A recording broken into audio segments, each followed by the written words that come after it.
Noel is a sharp-edged young man with one goal: to become the world's strongest seeker, but he ends up stuck with the weakest support class imaginable, a talker. The story kicks off as the Abyss threatens to destroy Noel's hometown. The Abyss is no ordinary forest. It forms when too much mana floods the air, creating a link between the human world and the demon realm, known as the Void. As the Abyss deepens, stronger and more dangerous creatures crawl out of it, and tonight it's hit a depth of 12, enough to summon a deadly monster called the Lord. Noel's grandfather Brandon, once the strongest seeker and known as the legendary Overdeath, is gearing up for battle. As the looming threat draws near, he grips his old weapon, muttering to himself, surprised that he's fighting again after all these years. He orders Noel to stay in the shelter, claiming that help will arrive soon. But Noel knows better that help isn't coming.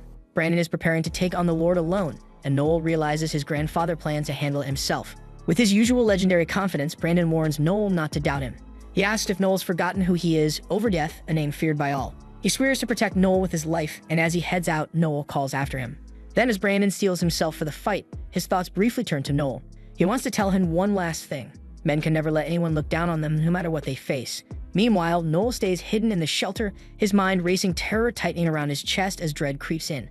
Eventually, unable to stay put any longer, he steps out and finds Brandon gravely wounded. Brandon reflects on his fate, accepting that even Overdeath has his limits. He tells Noel that this is the way of seekers. Choosing a life of battle means living with death constantly at your side. Despite his critical injuries, Brandon asks Noel if he still wants to become a seeker, knowing the risks that come with it. Holding back his emotions, Noel responds with determination, telling his grandfather he'll follow the same path. Brandon, though proud, insists that being a seeker isn't enough. Noel must become the strongest. He asks Noel to promise that he will surpass even him. With a heavy heart, Noel swears he'll become the greatest seeker. Brandon chuckles softly, proud of his grandson. He tells Noel that he loves him, and in that final moment, Brandon passes away, leaving Noel to scream in agony. It's been 2 years since that fateful night, and Noel has kept his word to become a seeker. His team is now locked in battle with a swarm of monsters, and Noel, ever sharp, barks out orders on how to secure a win. Despite being part of the weakest support class, called Talkers, Noel wears that title with pride. Then after taking down the monsters, the team gets to work dissecting them. Noel explains that while lesser vampires can't use magic, their queen can spawn hordes rapidly, each one strong enough to rip an ox to shreds. As they plan their next move, a vampire lunges at Noel. Tanya swoops in just in time to save him. The group discusses going straight for the queen to stop the endless spawns, but Noel advises against it. He reminds them that as a C-rank team, they should focus on thinning out the spawns first, giving them a better shot at victory. His teammates note just how crucial Noel is because his buffs make all the difference in their success, giving him the authority to call the shots. Even though they're ranked lower, they're handling this B-rank mission all thanks to Noel's guidance and skills. Noel takes a moment to reflect on his role. As a talker, his job is to support his team by buffing them to enhance their combat abilities. But his own strength in battle is nothing to brag about. He's entirely dependent on his comrades to fight while he boosts their power from the sidelines. It's why talkers are often laughed at, dismissed as the weakest class. Suddenly, the vampire queen strikes from the shadows, releasing a deadly poison gas that spreads in an instant, throwing the team into chaos. Lloyd and Walter immediately realize they need to save Noel first. They know without his buffs, they're doomed. Tanya then rushes to help, but amidst the confusion, she's hit by the queen. And now, with Noel incapacitated, Lloyd and Walter are struggling to fight back. They're painfully aware that without his support, they can't win this fight. The team, desperate and on the verge of panic, begs Noel to give them orders, reminding him that he's the talker. Anger flares up in Noel as he snaps back, telling them not to look down on him. In one swift move, he pulls out his weapon, ready to show them just what a talker can do. He activates his tactician skill, boosting the entire party's abilities by 25% just by giving commands. Noel then calls out to his brain-dead teammates, telling them to dodge an incoming attack. He then uses his battle voice, instantly increasing the recovery rate of their stamina and mana. Noel orders Tanya to cast a barrier around the two warriors, prepping them to obliterate the beast. But things quickly spiral when more monsters show up. As Tanya starts to panic, Noel uses his peer support skill to calm her down, stabilizing her frantic mind. With a cool head, he sets a timer for 74 seconds and declares he'll handle the small fry while the others focus on the main body. Noel keeps barking out orders, guiding every single move with surgical precision, telling them to prepare their strongest attack. After stunning all the small fry, Noel whips out his magic gun, the only anti-beast weapon a talker like him can rely on. He fires an ice bullet, freezing the demons in place, but one breaks free. Now Noel's down to his last bullet, with only 43 seconds left on the clock. He coolly calculates that the remaining beast will reach him in 23 seconds, giving him just enough time to instruct the team to hit the main body. He gets the command out just in time, right before the beast lunges at him, and his teammates finally unleash their attack, landing the final blow. Tanya, shocked they managed to pull it off, is horrified when she thinks Noel got hit. But Noel, ever the tactician, had it all planned out. His timing was flawless. He dodged the attack just enough while factoring in that the spawns would lose their power once the queen was defeated. The battle ends exactly as he predicted. with the mission wrapped up in 74 seconds flat. Impressed but laughing, his teammates tease him for cutting it way too close with his risky timing. Noel's mind drifts to a memory of his grandfather. As a child, Noel had been frustrated about being a talker, wishing he could be a warrior like his grandfather. But his grandfather, ever reassuring, promised him that his talent would eventually shine through and that he would help Noel become the strongest seeker, no matter his class. Back in the present, Noel silently reaffirms his goal to surpass his legendary grandfather, even as a talker, the role so many consider the weakest. He begins explaining how Yttria, the capital of the Velman Empire, thrives on the synergy of magic and technology, both derived from research on the beasts they fight. The city depends on seekers to protect it from the abyss, and for that, they are revered as heroes. Later, during a meal with his team, Noel reflects on how, at just 15 years old, he began searching for companions in Yttria, knowing that as a talker, he couldn't fight alone. Walter, beaming with pride over their 5 million Phil reward, talks about their steady progress, while Tanya and Lloyd discuss setting their sights even higher. Noel, meanwhile, quietly considers that their team could really use a scout, but for now he's focused on gaining more experience with his current squad. The conversation takes a turn when a slightly tipsy Walter asks Noel if he's upset about the reward. Teasing him, Walter suggests that Noel cares too much about money, saying that a seeker should have a big heart and not get caught up in greed. Walter's words stir another memory in Noel. His grandfather once gave him some tough but essential advice. He told Noel that seekers must prioritize money, not out of greed, but to buy the best equipment and supplies needed to survive. Being called greedy or evil wasn't an insult, but rather a mark of success. His grandfather, who was known as Overdief, had drilled into Noel one crucial lesson: never let others look down on you, no matter what they say. Jumping back to the present, Noel claims he's not bothered, but Walter keeps badgering him. This ignites a heated back and forth, with Noel jabbing at Walter for always using his age as a badge of authority. After all, for a seeker, skill is what counts. So Noel mocks Walter for leaning on his age to push others around. Walter then enragedly fires back, accusing Noel of hanging back in fights while others face danger. He reminds him that he puts his own neck on the line to shield the team, but Noel just keeps kneeling him. Things escalate as Walter threatens to end Noel's life, and Noel cool as ever dares him to try. Just then, Lloyd jumps in to break it up, reminding them they're all on the same side. He suggests they split their reward and call it a night, managing to cool things down. Once the mission's over, the team's left with only 250,000 each after paying the clan. Tanya's less than thrilled with the payout, thinking it's peanuts for the work they put in. Lloyd tries to soothe her, saying tough missions like this will come around often, and they'll rake in more on the next one. But Noel chimes in, pointing out that unlike the official clans, they don't get missions straight from the country, which cuts into their chances and cash flow. He reminds them that independent seekers like them don't get these opportunities often, and it's way harder without clan backing. Lloyd then gives the team an update on their total savings, which adds up to just over 12.8 million. Without a second thought, Noel jumps in and proposes using that cash to form their own clan, but Lloyd, ever the cautious one, warns Noel that starting a clan means coughing up 20 million to the country, way more than what they got. But Noel, full of confidence, says he's ready to drop the remaining 7.2 million from his own stash. His determination is almost maddening. He's convinced that starting a clan will finally get them out of doing these low-tier, hand-me-down jobs and let them grow for real. Even with Lloyd harping on about the crazy costs of renting a base in the capital, but Noel says he's already got a lead on a cheap spot. Lloyd isn't done yet though. He's got serious doubts about whether they can handle running a clan, pointing out that they're just a young, inexperienced C-rank team. He's sure they're not ready for that kind of responsibility, but Noel's not having it. He throws the question right back at Lloyd, asking him when exactly he thinks they'll ever be ready. If they don't make a move now, they'll be stuck as C-rank seekers for life. Noel argues that the only way they'll ever gain the experience they need is by actually running the clan, not by sitting around and waiting for the right time. Lloyd's still worried, saying that without the country's trust, they'll never land the big money jobs they need to make it. Noel fires back, explaining that their youth, their looks, and their strength are exactly what the country wants. The government's hungry for more seekers, and the successful ones aren't just mercenaries. They're idols and heroes. Noel's not done, and he points out that their skills and image can help them rake in sponsorship deals from companies, giving them extra cash and resources. Walter's still shocked by the conversation, can't wrap his head around the idea that being good-looking could actually score them better treatment from the country. But Noel stays confident. He even teases Walter, saying that despite his flaws, even he has the kind of looks that could boost the clan's image. Walter, initially skeptical, slowly comes around to Noel's point. Tired of scraping by with second-hand jobs, he agrees with a plan to form a clan, admitting that status, fame, and money sound pretty tempting. He even cracks a crude joke about using his new status to attract women, which earns him a sharp scolding from Tanya. With Walter now on board, Noel turns to Lloyd, waiting for his opinion as their leader. Then Noel drops a bombshell. If they don't agree to form the clan, he's ready to quit the party and take his share of the savings. The room falls silent as Noel reminds them all of his dream, to become the greatest seeker, even surpassing his legendary grandfather, the Overdief. Lloyd, caught off guard by Noel's resolve, realizes this isn't something Noel will back down from. After a moment of reflection, he agrees, acknowledging that they'd have to face this decision sooner or later anyway. Tanya, still in disbelief, questions Lloyd's decision. but he calmly reassures her that this was always the path they were headed down. Lloyd suggests they hold off on more talk until they've rested and recovered from the long day and the alcohol. The group agrees to meet again in 2 days to finalize their plans. As everyone heads out, Tanya pauses, seemingly wanting to say something to Noel, but all she ends up saying is a quiet goodbye. The next day, Walter rushes to Noel in a panic, claiming that Lloyd and Tanya have betrayed them, leaving them rattled and unsure what to do next. After reading the letter, Noel quickly pieces it together. Turns out Lloyd sank all his money into bad investments a couple of years ago, and now he's drowning in debt. So to dig himself out of that hole, he embezzled the party's funds and skipped town before anyone could catch on. Noel finds the whole thing ridiculously amusing because Lloyd, the guy who always acted so noble and chivalrous, pulled off the slimmiest move possible. But enough laughing, Noel cuts to the chase and asks Walter when and where he found the letter. Walter explains he caught wind of the great job last night, so he headed to Lloyd's room first thing in the morning to share the news. But by the time he got there, Lloyd had already cleared out. That's when the innkeeper handed over the letter. According to the innkeeper, Lloyd and Tanya left the inn around 8 p.m. the previous night just before the city gates close.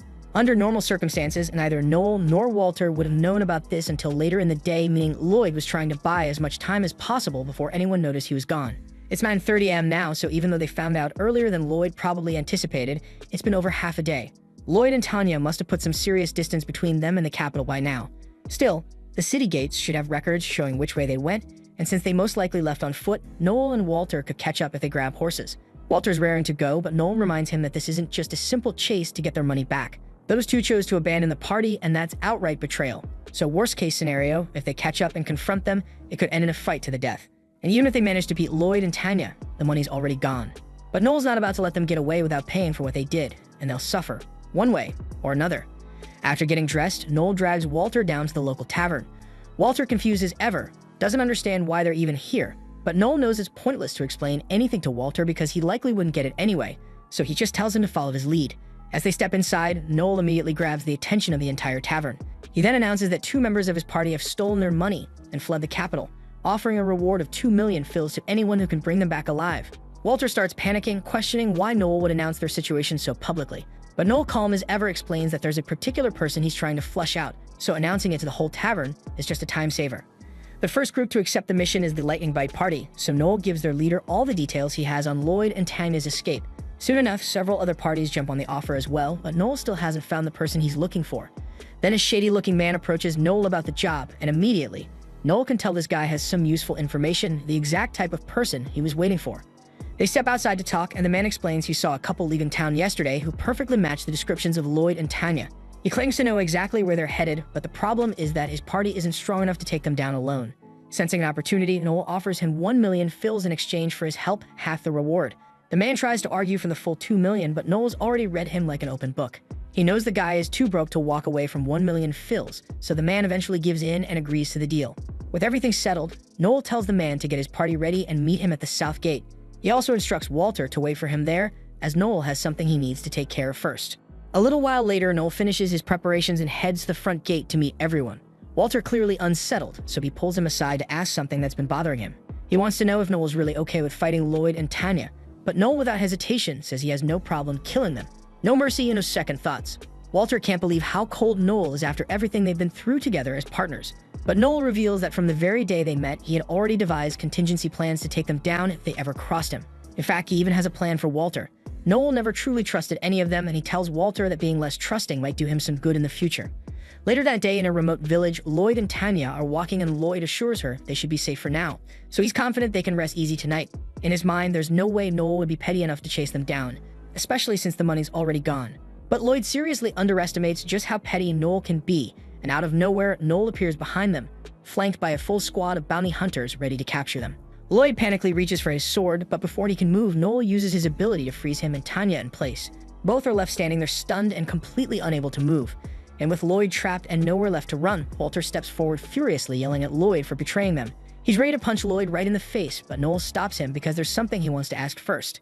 Noel knows Lloyd already spent all the party's savings, but he figures the money from the vampire hunt should still be around.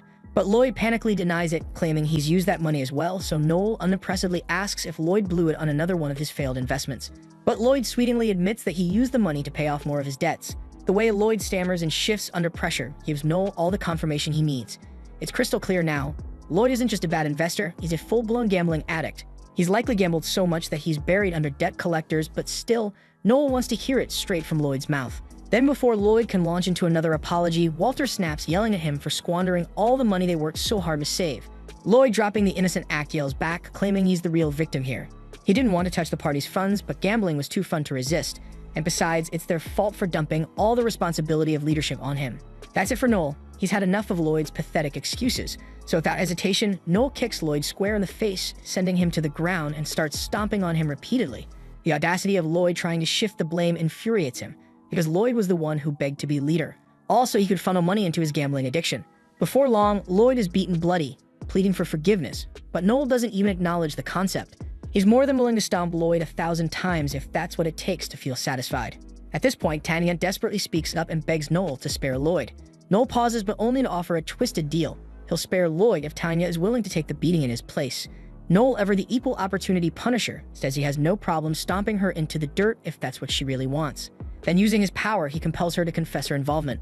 Under the influence of Noel's ability, Tanya is forced to tell the unfiltered truth. She admits that she gambled the party's money right alongside Lloyd, and shockingly, she's even more of an addict than he is. She even starts blaming Lloyd for losing so often, saying that if she had gambled more, they wouldn't be in this mess because she's better than him at it. Noel's ability forces the target to reveal the absolute truth, no matter how ugly for a brief period. Then when Tanya snaps back to her senses, she's furious and accuses Noel of using mind control on her, yelling that it's against imperial law. Noel unfazedly agrees with her. It is illegal to use mind control for personal reasons.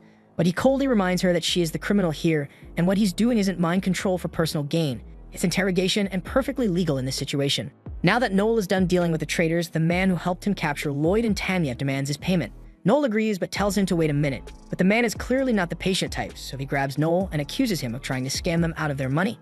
But Noel calmly drags the man to the ground and assures him he'll get paid for his work, so he'd be wise to shut up and wait. But the man is still pissed off and draws a knife, and he is about to attack Noel.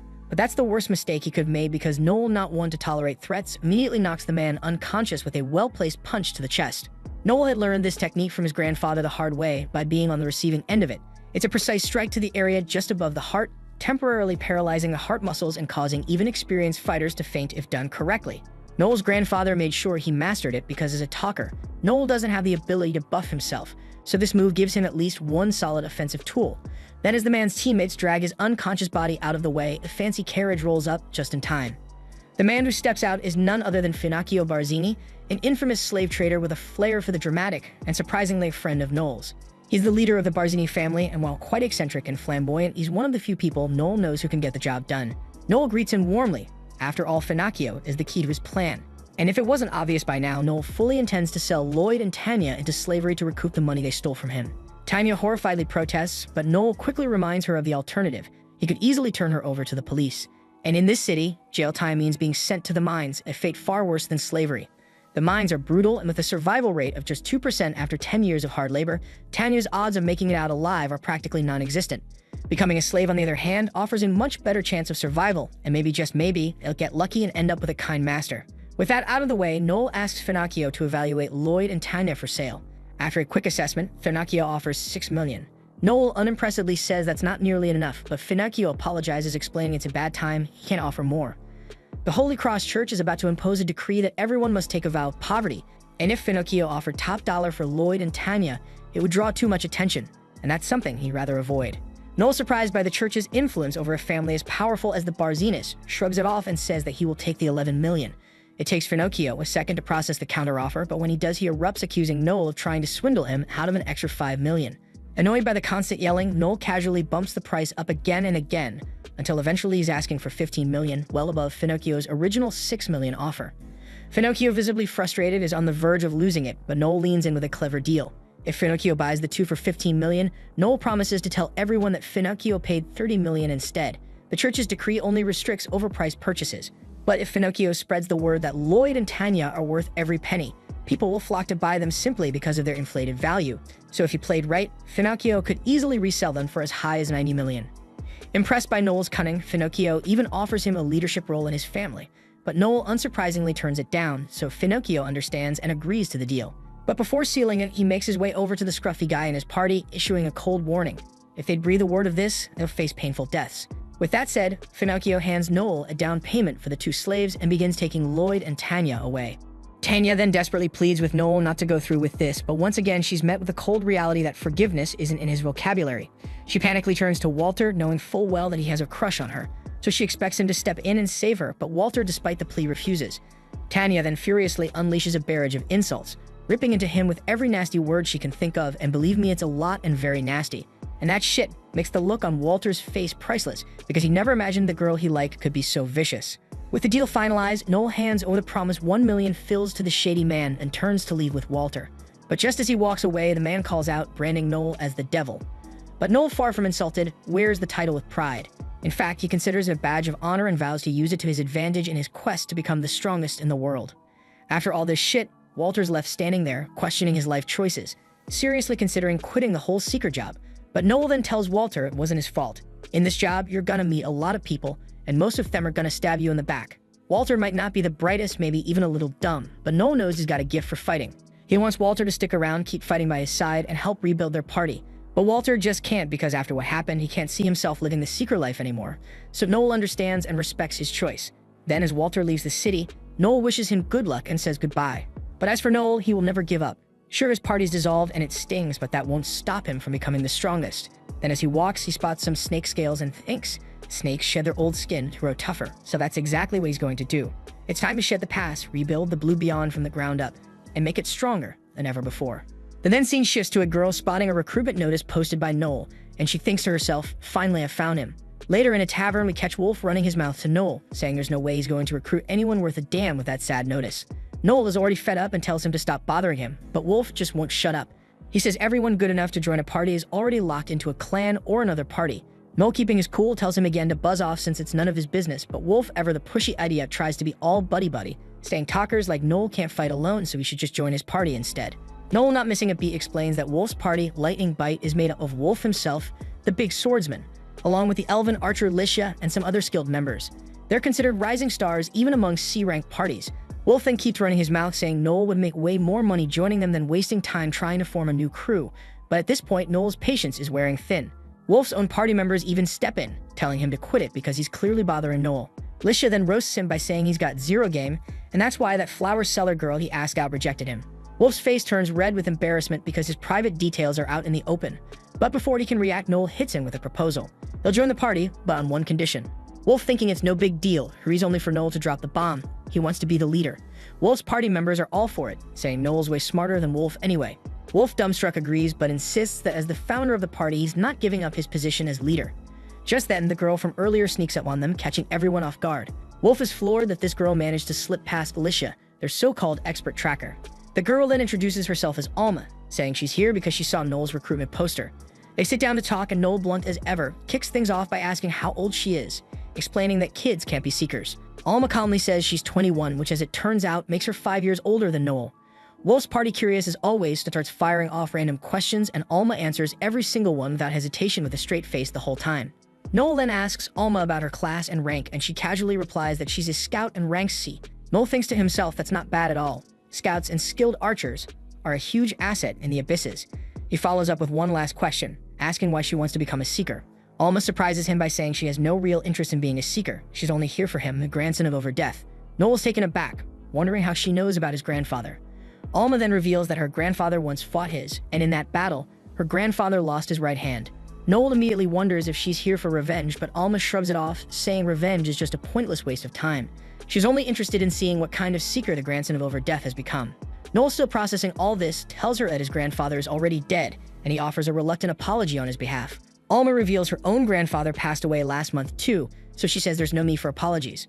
So Noel, now curious, asks for her grandfather's name, and Alma drops the bombshell. It's Alcor Judicali. The entire tavern freezes. The name alone sends shockwaves, because Alcor Judicali is none other than the founder of the infamous Society of Assassins, a shadowy organization willing to kill anyone for the right price. One of the seekers at the tavern, a guy named Logan, gets pissed, thinking Alma's just making stuff up. Wolf tries to calm him down, saying it's none of his business, but Logan refuses to let it go. He explains that taverns have an unspoken rule. Only seekers of a certain prestige are allowed inside. Alma, playing it cool, admits she didn't know that, so Logan, sensing her inexperience, sneers and labels her a complete noob. He then goes on to inform her that it's customary for regulars to beat up anyone who breaks this unwritten rule. Before Logan can finish, Alma interrupts, turning to Noel and asking what determines his seeker's prestige, so Noel explains that while class and rank are a starting point, in the end it all comes down to strength. Alma, not missing a beat, realizes she just has to beat this gorilla into the ground, which only makes Logan angrier.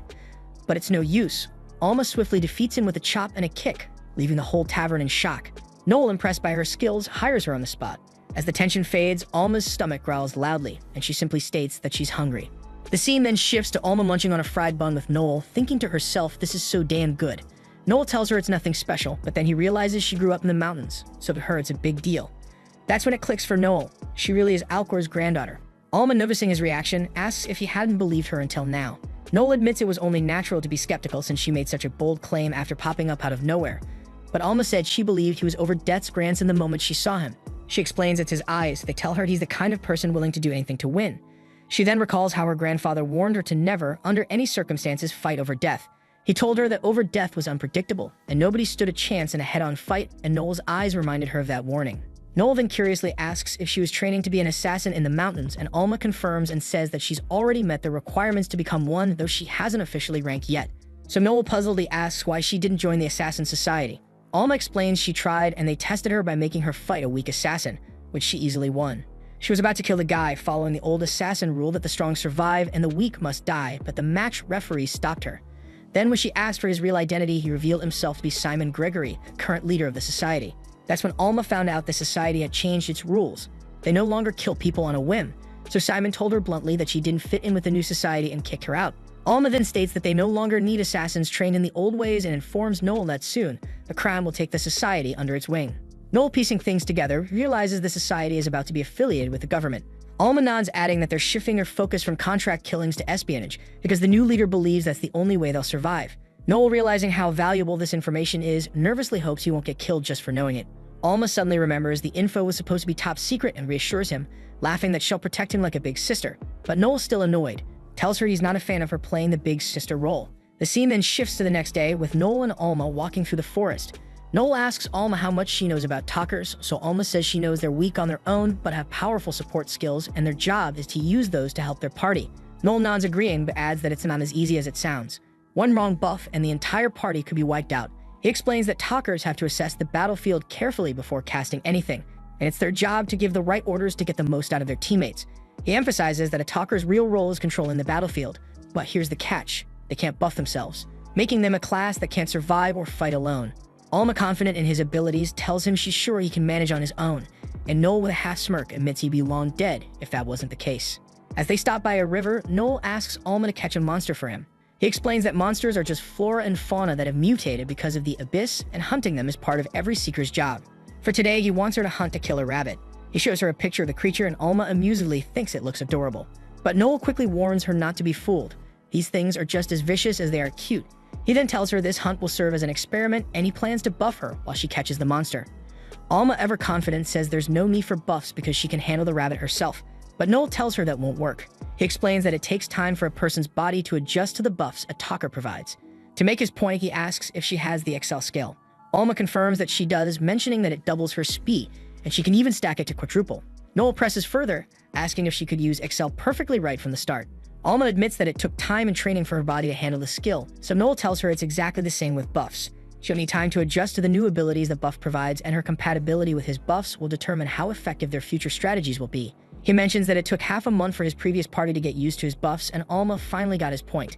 Noel then asks her how many killer rabbits are nearby, and Alma, without missing a beat, tells him there are 13 within a 200-meter radius. Noel then kicks off the test, buffing Alma with Battle Voice and Tactician.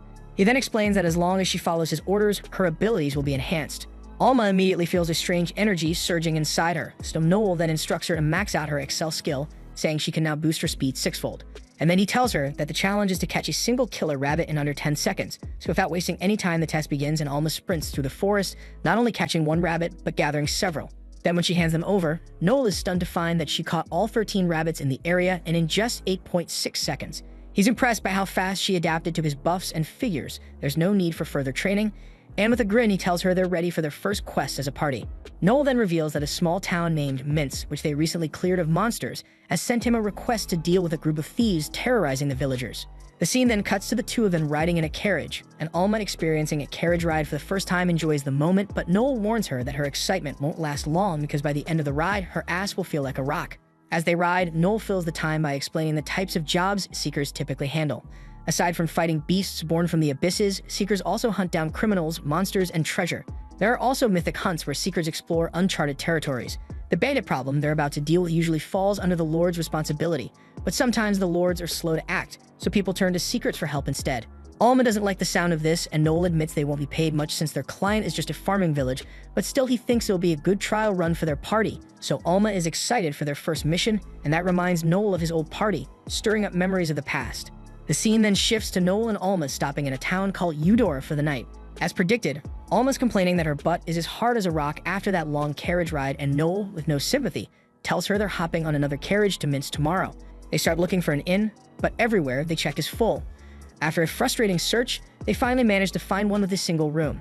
Noel's relieved and tells Alma to take the bed while he'll crash on the floor. Alma, ever casual, tells him she doesn't mind if he sleeps with her, seeing as she thinks of him like a younger brother. Noel, blushing furiously, refuses, and seeing his reaction, Alma teases him, thinking it's cute. This only irritates him more, so he stomps off to take a bath. Later, as Alma stretches, Noel walks out of the bath half naked. Alma's surprised by his well-toned muscles, thinking he's got a pretty great body, but always blunt, she thinks it's a shame. No matter how much he trains, he's never going to be on the same level as frontline fighters. She tells him that hard work can't outshine raw talent and mentions that if he were a warrior like Overdeath, he might have been the ultimate seeker. This really gets under Noel's skin, but he takes a deep breath and asks her to close her eyes. When she does, he flicks her forehead, telling her to mind her own damn business. Then he coolly tells her to take her bath while he gets some sleep. As Alma heads off to bathe, Noel lies down on the bed, thinking that he's all too aware that he's not naturally talented. He then recalls his grandfather's promise that he'd make Noel the strongest seeker despite his class, and as he drifts off, he still hears his grandfather's words echo in his mind. The next day, we see them roll into the village they were heading to, and the chief greets them, surprised as hell to find just two of them there. Noel casually lets him know the others quit the party, and it's down to just the two of them now. But of course, he reassures the chief with a cocky grin that he should relax because they will gonna get the job done, and the chief throws him a shaky smile like he is not entirely convinced. They then sit inside, and the chief's wife serves them some tea. While sipping, Noel catches the chief's daughter sneaking glances at him from across the room, and when he notices, she quickly ducks out of sight with embarrassment. The chief then explains that she's at that difficult age, adding that she's been excited about their visit. Noel figures she must be let down that their dashing leader isn't around, but little does he know she's actually got her eyes on Noel. Noel then shifts the conversation, asking the chief if the band of thieves numbers around 20. The chief nods and adds that the thieves recently ransacked a nearby town, leaving behind not just stolen goods but body count too, and even worse, they kidnapped some of the women. Noel then asks him for their hideout location, and the chief says it's a rocky clearing in the eastern forest. Noel figures this is enough to work with, so he moves on to the matter of payment. Straight-faced, he says they'll need $200,000 upfront and another $300,000 when the job's done. The chief agrees on the spot and hands over the advance without a second thought. Noel verifies the payment and muses that he half expected the chief to haggle a bit. He notices that scraping together that money must have been tough for them. And as he heads out, he reassures the chief by promising to return once the job's done. The scene then shifts to Noel and Alma trekking through the forest when Alma suddenly huffs, telling Noel that the chief couldn't keep his eyes off her chest the entire time. She calls him a disgusting pervert, ranting about how shameful it was, especially in front of his own daughter and wife. Before Noel can respond, the chief's daughter comes running after them, asking if they're really going to take down the thieves. Noel gives her a confident smirk and reassures her that they'll make quick work of it. She wishes him luck, saying she'll be rooting for him, and shyly asks if he remembers the bamboo dragonflies she's holding. Noel nods, recalling that he was the one who taught her how to make those. She beams, telling him that her dragonflies fly higher than any of the other kids, but this one is the very one he gave her, and she's kept it as her most prized possession ever since. Noel finds this sweet, and she blushes, telling him to hurry back because she and her mother are going to cook something special for him and Alma. After she leaves, Alma raises an eyebrow and smirks, teasing Noel about having the little girl wrapped around his finger. Noel gets annoyed, so he tells her to shut up and dubs her the big-boobed bimbo, which she clearly doesn't appreciate. The scene then shifts to them scoping out the thieves' hideout under the cover of night, and they quickly realize there are way more than 20 thieves here. Noel's brow furrows as he thinks no ordinary gang of lowlifes would gather such numbers. Then his eyes catch sight of the boss, a man he instantly recognizes as Gordo the Razor Blade. Alma doesn't know him, so Noel explains that Gordo has a bounty of $2 million on his head, and he can't believe this guy is still breathing. Noel then turns to Alma and tells her that Gordo is a B-rank bandit in the scout class, so he worriedly asks if she can take him. Alma confidently says yes, but only if it's one-on-one. Noel gets it and tells her to leave the rest to him, but she is surprised and reminds him that the enemy will spot him if he gets any closer because she can conceal herself with her skill, but he can't. Noel with grins tells her that he's already got a plan, and with that he quickly explains it. Then Alma slips into the enemy camp using her stealth skill. Noel then taps into his link skill to communicate with Alma, and she lets him know when she's in position. Then without wasting a second, Noel unleashes a howl skill, stunning all the bandits except for their leader. He then quickly orders Alma to take out Gordo, so Alma with her quintuple excel speed stakes Gordo in the lower back with a single deadly strike. And then the howl's effect fades, so Noel tells her to keep the remaining enemies occupied until he can get there. And Alma happily goes to work, hacking away at the bandits one by one with a creepy smile. So Noel can't help but notice that she's starting to enjoy the bloodbath a bit too much, and he grimly realizes she might be trouble down the line. When he finally arrives on the scene, he warns Alma and then throws a flash grenade, blinding the enemies. While they're stumbling around, Noel fires off his flame bullets, burning them off while they're stunned. The scene then jumps to them back at the chief's house, and the chief, nervously eyeing the bag in Noel's hand, asks what happened with the thieves. Noel casually stands out the severed head of their boss Gordo, and then demands the rest of the payment. The chief, relieved but a little shaken, invites him to stay for dinner before heading out. As they eat, the chief mentions that his daughter has been assessed as a swordsman, and then she shyly admits that she wants to become a seeker like Noel, but she's unsure if she can pull it off. Noel tells her that anyone can, but then he explains that she just needs to register with the government to become a seeker and then enroll in the training school in Etrai. The school's free, but she'll need to cover her living expenses, so he advises her to start saving now. He also suggests that she could gain some experience as a supporter, explaining that supporters are basically errand runners for seekers. It's not a common path, but she'd at least get to see how the pros handle things. The girl then eagerly asks Noel if she can join Blue Beyond once she becomes a strong seeker. Noel promises her that if she really does become strong, and if he's still the kind of seeker she looks up to by then, he'll let her join. She gets all excited, practically glowing, as the village chief and his wife bring out some wine.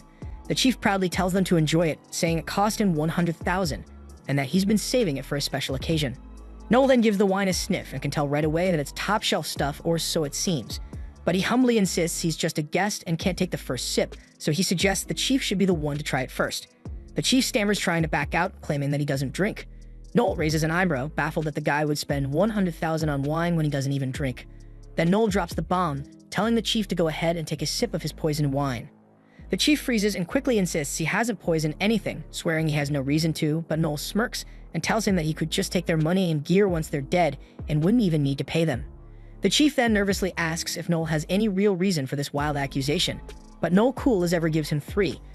First, he points out that a guy who lies about the number of thieves just to skimp on the reward isn't about to pop open a 100,000 wine. Second, by the smell alone, Noel can tell it's nothing but cheap liquor, already starting to spoil, meaning it's been opened a while ago. And third, the chief's thirst for blood has been obvious ever since he brought out the bottle. Alma then chimes in, saying they're not fallen for his lousy acting, and reminds the chief that scouts like her have a tolerance to poison, so it wouldn't have worked on her anyway. But the chief desperately insists that they have no proof, so Noel leans to him with a scary look and tells him to just drink the damn wine. The chief gets panicked, throws the wine aside, and snaps, telling Noel to shut up, saying he doesn't have to listen to him. Noel then uses his confess skill on the chief, and under its power, the chief admits that he did poison the wine, and we see that his daughter stands there horrified by that. Then, without a second thought, Noel ruthlessly gouges out one of the chief's eyes right in front of her, coldly telling him that he's just getting started. He warns the chief that his other eye is next, followed by the rest of his body parts. The chief, panicking and in agony, begs for forgiveness, offering to pay the 300,000 he still owes. But Noel flatly says that's not enough. After all, the man just tried to kill him, and because of that, he demands every last coin in the house. The chief, trembling, explains that he can't, he has debts to pay. Noel doesn't care and moves in for the next eye, but just then, the chief's daughter runs into the house. The chief then desperately blurts out that he's borrowed money from the Gambino family, a mafia group, and if he misses the payment, they'll kill him. But Noel unfazedly says that he doesn't give a damn, and he is about to start the torture when the daughter rushes back with all the coins in the house, a total of 820,000, and she tearfully begs Noel to spare her father's life. The chief desperately tells her not to hand over the money, warning that the Gambinos will kill them both if they can't pay, but his daughter ignores him and hands it all to Noel. Noel takes the money and leaves without a second glance, but as he walks away, the girl shouts after him, saying with a broken heart that she hates seekers now. Out in the forest, Alma glances at Noel and asks if he's alright. He brushes it off, saying he's fine, but Alma isn't convinced and pushes further, asking if he's really okay after crushing a girl who once admired him. And then she tells him it must have hurt, but Noel simply replies that he's not afraid of disappointing people. Alma then teases him by saying that he can always lean on his big sis when things get tough, but Noel clearly isn't into that idea. They then spot a flying airship in the distance, and Noel quickly identifies it as belonging to the Goat Dinner clan, a 3-star regalia. Alma then curiously asks what a regalia even means, so Noel explains that it signifies a clan officially recognized by the Empire. There are 7 regalia clans, but they're not on equal footing. Their rank depends on their strength and accomplishments. At the bottom are 4 3-star regalias, above them are 2 2-stars, and at the very top there's a single 1-star regalia. One of the perks of being a regalia is the right to own an airship, and Alma figures a ship like that must be packed with powerful people. Noel nods, adding that they're not just powerful, they're the best of the best in terms of wealth, experience, and guts. He then casually mentions his plan to become part of the regalia within a year, a goal that reminds Alma of when she took the test for the Society of Assassins. After the test, she'd asked the leader if she passed. He told her that in terms of combat prowess, yes, she had. But Alma confusedly wondered what else there could be. So the leader said that all she needed to do was answer a simple question, and he asked her if she were the one who killed Alcor, the previous head of the Assassin Society. Without hesitation, she admitted it. She explained that even the so-called God of Assassins was an easy target once senility hit him. Then he asked her why she did it, and Alma unfazedly questioned whether there was even a point to that inquiry. The leader shrugged, saying it was just idle curiosity, but he figured something out. Alma wasn't Alcor's grandchild like everyone thought. She was actually his daughter. She confirmed this, revealing she was just one of many children born from the women Alcor had kidnapped from various villages. She then recalled being forced to fight other kids her age when she was just a child, explaining that Alcor had been obsessed with creating an equal. He wanted to be reborn but stronger, so he decided to craft an invincible version of himself after losing to Overdeath. All of her siblings were sacrificed in this twisted quest of his, and she was the only survivor, his greatest success. Simon then told her bluntly that she wasn't fit to be part of the society, so she shockingly asked him why. He explained that while she was undeniably strong, she wasn't suited for what the society was becoming. They were about to transform into a government agency, and while they'd continue killing, it would no longer be their sole purpose. Killing would just be a means to an end, not the ultimate goal like before, and he added that this shift was necessary to secure their future. Alma then became enraged and broke down. She then started saying that she spent 21 years being trained to be a killer, and now all of that felt meaningless. She cried out that she'd never had any fun, never fallen in love, because her life had been stolen by this brutal training. And now, after all that shit, he was telling her they didn't meet her, so she snaps like a maniac, demanding to know what the last 21 years of her life had even been for, and angrily asked him to give her life back. She then started feeling lost and wondered aloud what she was supposed to do now, so Simon not unkindly told her that she'd have to figure that out on her own. But before leaving, he mentioned something intriguing. He'd recently heard that Overdeath's grandson was now a seeker in a tribe, so Alma curiously asked if he was strong. Simon replied that he is, but his class is Talker, the weakest class of all. Still, he suggested she go check him out if she was interested. The story then shifts back to the present. Alma, moved by her memories, suddenly hugs Noel, promising with a loving look that she'll always fight by his side. The scene then shifts to a guy knocking out a security guard, and he uses his powers to disguise himself as the guard. Then he heads to the guard's post, casually asking the other guards stationed there if the death row inmate is inside that cell.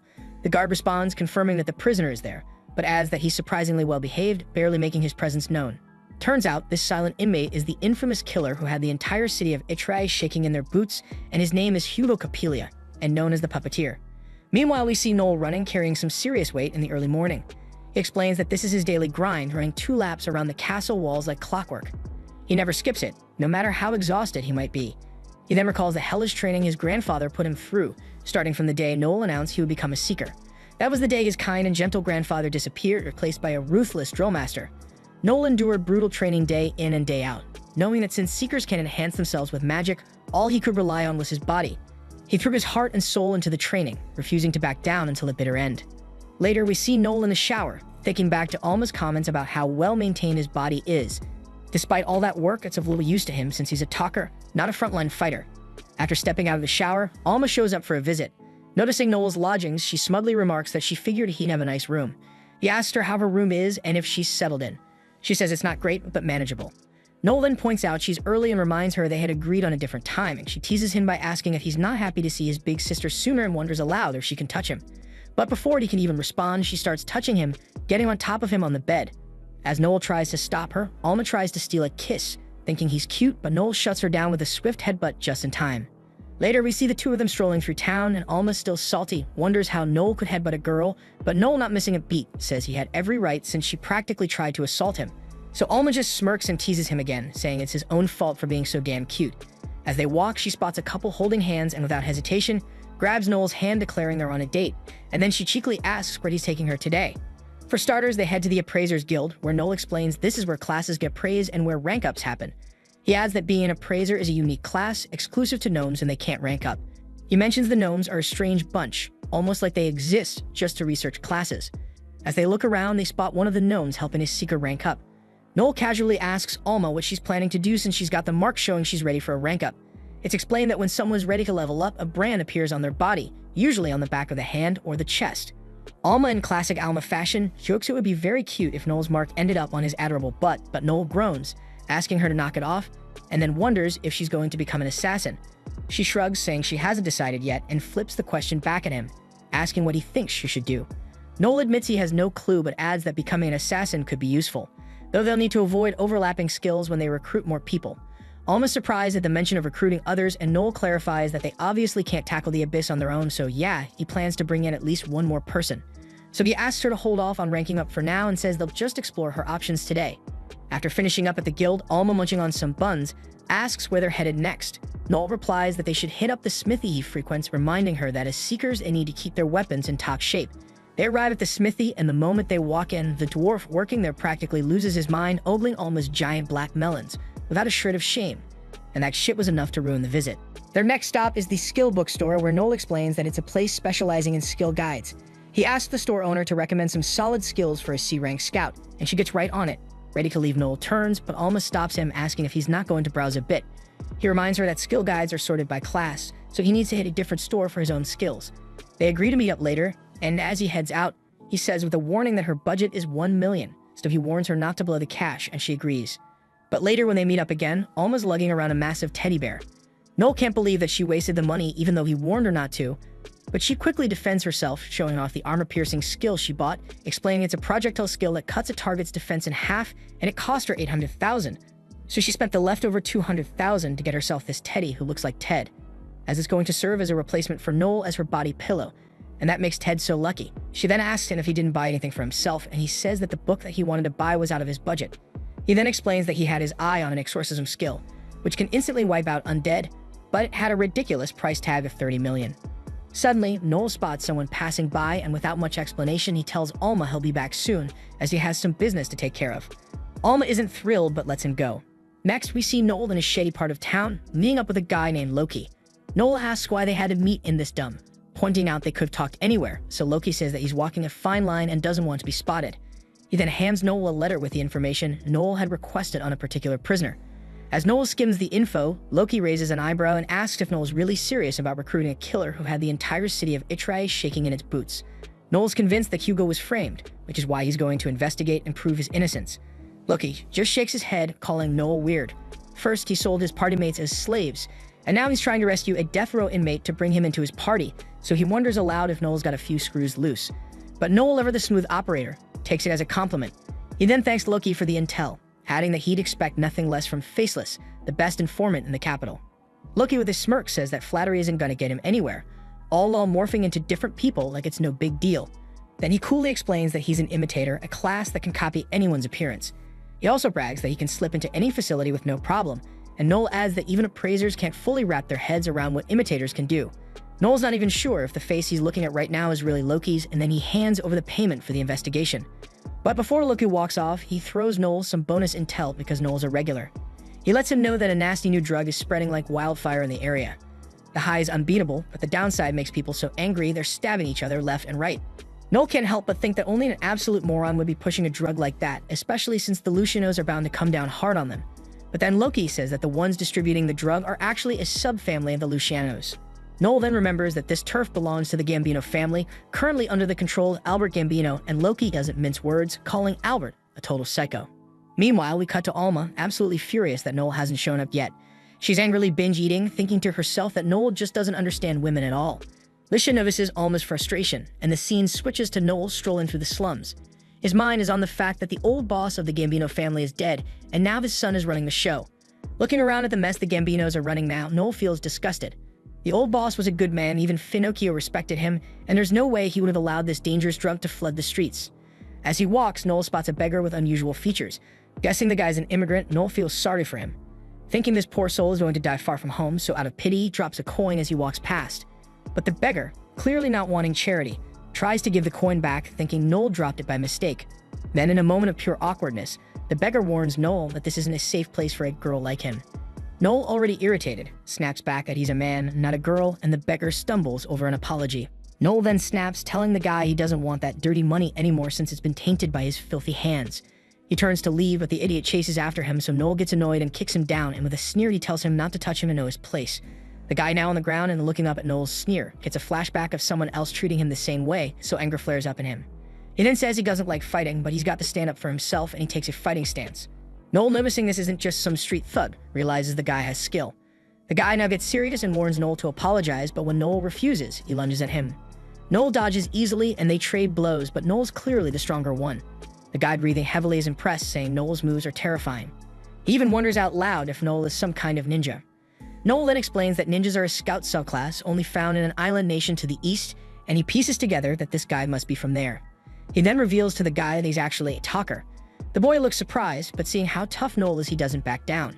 Instead, he releases his aura ready to attack, saying he's about to use his real skills now.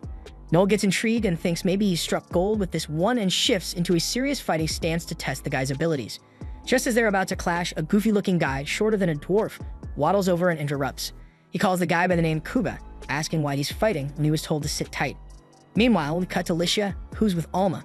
She finds out Alma still hasn't picked a class, and Alma goes over her 4 options: assassin, torturer, chaser, and bandit.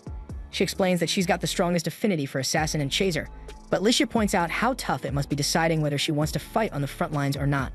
Alma agrees, saying it really depends on the rest of her party, which is why she's been putting it off for now.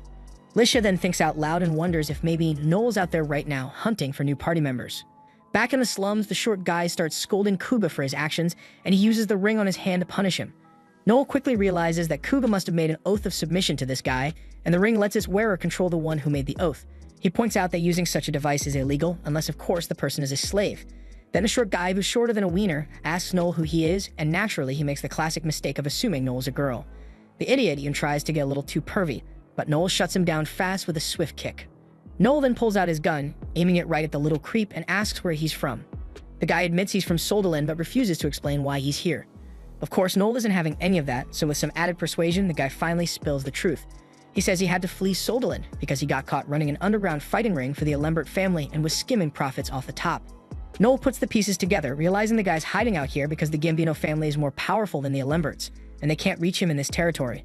Noel asks if Kuga is his gladiator, and the guy confirms it. Noel figures out his plan. He's going to force Kuga to fight in an underground ring, aiming for prize money to get back into the business. The guy admits Noel's got it all figured out, but he still thinks Noel is a woman, so he asks if he's involved with the fighting rings. Noel sets him straight, saying he's a seeker, and by the way, a man. The sudden gender reveal completely shocks the little guy, which pisses Noel off even more.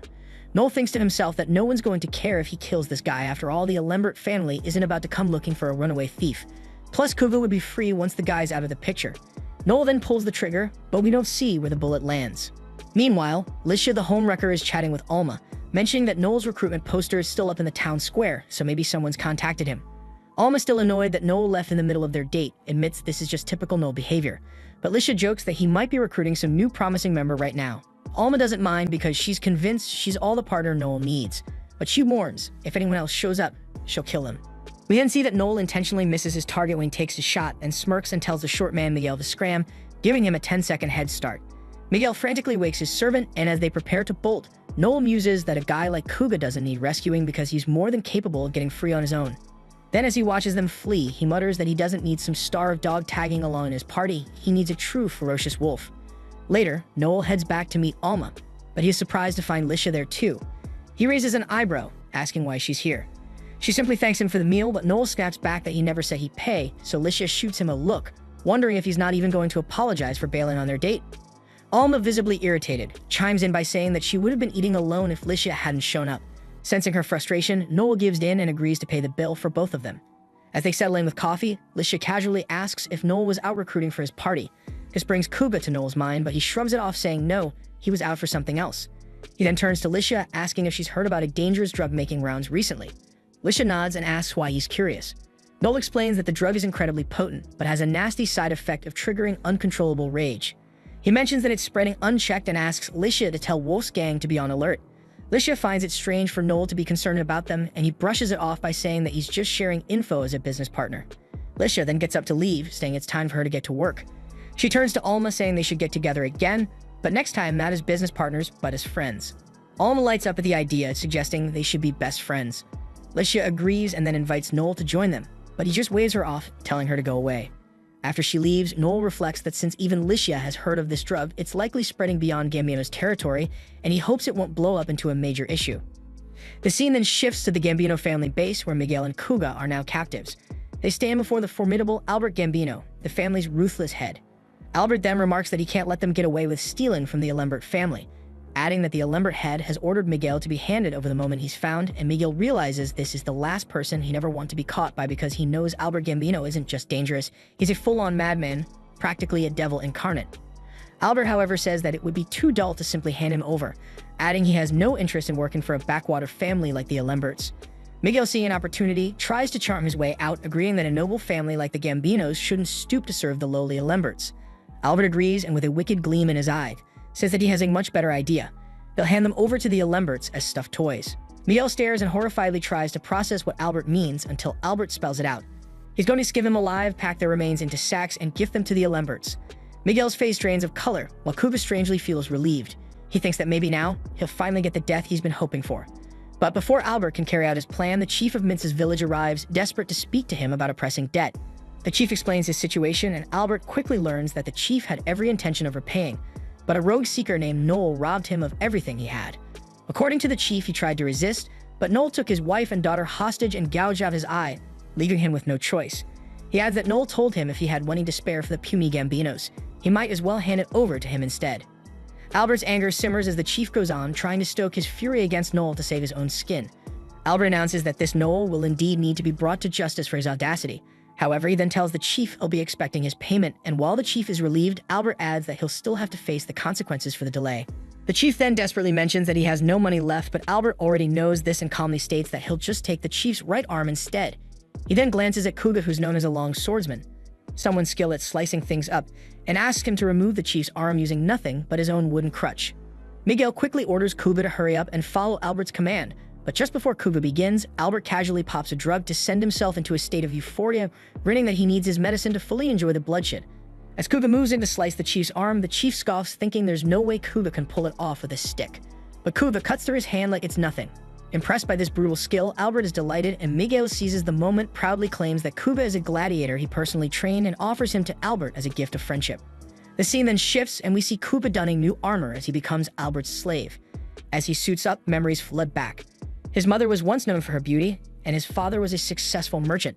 They had a good life, and once when they visited a temple to pray for a healthy child, they were ambushed by bandits. The bandits struck his father unconscious, and when he awoke, he was devastated to find his wife violated and traumatized. This incident plunged Kuba's mother into despair, and months later, she gave birth to him. But Kuba's father looked at the child with resentment, barely able to see him as his own. One day, as Kuba's mother was caring for him, she sadly asked his father to look at their son, but his father only muttered doubts, sinking her even deeper into depression. That same night, Kuba's mother ended her own life, and from that point on, his father drowned himself in alcohol. Kuga, desperate for some parental affection, tried to bond with his father, but was pushed away every time. Even the maids looked at him with disdain, thinking it might have been better if he died alongside his mother. Kuga grew up feeling unwanted, and one morning he woke up to find himself on a boat, and he soon realized he'd been sold into slavery. This was where he first met Miguel, who introduced himself as his master. Miguel then threw him into the brutal world of underground gladiator matches, and when Kuga won his first fight, Miguel praised him, and that moment brought Kuga to tears, as it was the first time anyone had ever given him approval. But the happiness was short-lived, as he quickly realized he was still nothing more than a slave. Back in the present, Kuga stands ready in his new gear, preparing himself for whatever fate awaits. The scene then shifts to Noel waiting in an old building, asking Loki why he called him out here. Loki tells him it's because he's a valuable customer, and he wanted to share some free info, and he spills that the Gambino family is out for his head. He then lays out the whole situation, and Noel quickly realizes that Albert Gambino must have swallowed the lies spun by the chief of Mint's village, and now they're gunning for him. Noel thinks that Albert must be a fool to fall for such a trick, and Loki nods, calling the Gambino boss a total madman who acts purely on impulse rather than logic. Noel then comments that he heard the old Gambino boss was a man of honor, and can't understand how someone like that would hand his legacy to Albert. Loki explains it might be because Albert was his only son, though he was actually a bastard from a previous relationship only brought into the family when he came of age. Suddenly, Noel hears the heavy steps of someone armed approaching, so he quickly realizes that Loki has sold him out. Loki looks at him regretfully and apologizes, so Noel tells him that betraying a client as an informant completely ruins his reputation as a pro, and Loki knows it. But he admits he values his life more than his works, saying he's got enough money to skip town and start fresh somewhere else. But Noel is unfazed and points out a hole in Loki's little plan, and then he calmly points his gun at him and says that there's no reason to leave him alive. Noel then adds that it's a shame because he didn't really hate Loki. Loki says that he feels the same, and he surprisingly accepts his fate with calm resolve. Noel curiously asks why he's suddenly so accepting of death when he was so desperate to avoid it moments ago. Loki answers that he just realized it wasn't Noel he betrayed tonight, it was his own pride as an informant. Impressed by this change, Noel lowers his gun and decides to spare him. He then tells Loki that he doesn't have to leave the capital, declaring that he's going to take down the entire Gambino family himself, and adds that Loki can stay here and rebuild his pride right in the city. Loki is visibly relieved with tears streaming down his cheeks as Noel calmly tells him to go. Loki obeys, and once alone, Noel drinks a battle potion, explaining that it boosts his combat powers for a solid 10 minutes, but the backlash afterward is a real killer. Just then, the assassin arrives, and to Noel's surprise, it's Kuba. Noel notes that Kuba's clearly moved up in the world, and Kuba gruffly replies that it's none of Noel's business. Noel shrugs and suggests they get started, remarking that at least this time they won't be interrupted. But Kuba admits he'd rather not fight Noel and even recalls that he still owes him a silver coin, so Noel smirks and wonders if that means he'll just let him go, but Kuba shakes his head and says that he can't disobey his master. But to even the field, Kuba formally introduces himself, revealing his C rank and special skill is slicing. Noel quickly realizes that Kuba's trying to keep things fair by sharing his ability, but Noel doesn't need his sympathy, so he returns the favor by announcing his own trick is using skills with 0 MP costs. He then fires a few bullets, but Kuba evades with ease and counters, forcing Noel to dodge as well. Noel switches tactics and fires a blazing shot, figuring Kuba as a physical frontline type likely doesn't have fire resistance. But Kuba slices right through the flames, leaving Noel stunned. He realizes that Kuba must have cut the air itself, creating a vacuum and depriving the fire of oxygen so it couldn't burn. The two then clash in a rapid exchange of blows, and at one point Noel goes for a low blow, aiming for his family's jewelry, but Kuba dodges and scolds him for fighting dirty. Noel snaps back that in a life-or-death fight there are no rules. He then deploys a flashbang blinding Kuba temporarily, but Kuba fends him off by sending precise slashes in every direction. Observing Kuba's precision despite being unable to see, Noel realizes that Kuba must have set an attack in the air earlier, ready to unleash it whenever needed, and that must be his slicing ability at work. Kuba then attacks with his eyes shut, so Noel tries to stun him with his stun howl, but Kuba shrugs it off like it's nothing. The failed attempt sends Noel stumbling backward, and he loses his balance, tumbling off the building's edge in shock that his howl skill didn't affect him. Once Noel regains consciousness at the base of the building, Kuba stands over him with his sword drawn, declaring his victory. He admits Noel was his best opponent yet, but Noel demands to know why Kuba isn't finishing the job and reminds him of the Gambino's orders to end his life. Noel then angrily grabs the blade, accusing Kuba of going soft, and he warns that pity has no place here, and Albert Gambino won't spare Kuba if he fails his mission. Kuba wavers, unsure if he can go through with it, but Noel argues that there's nothing more precious than life itself, so Kuba skeptically wonders if Noel was trying to sacrifice himself to let him live.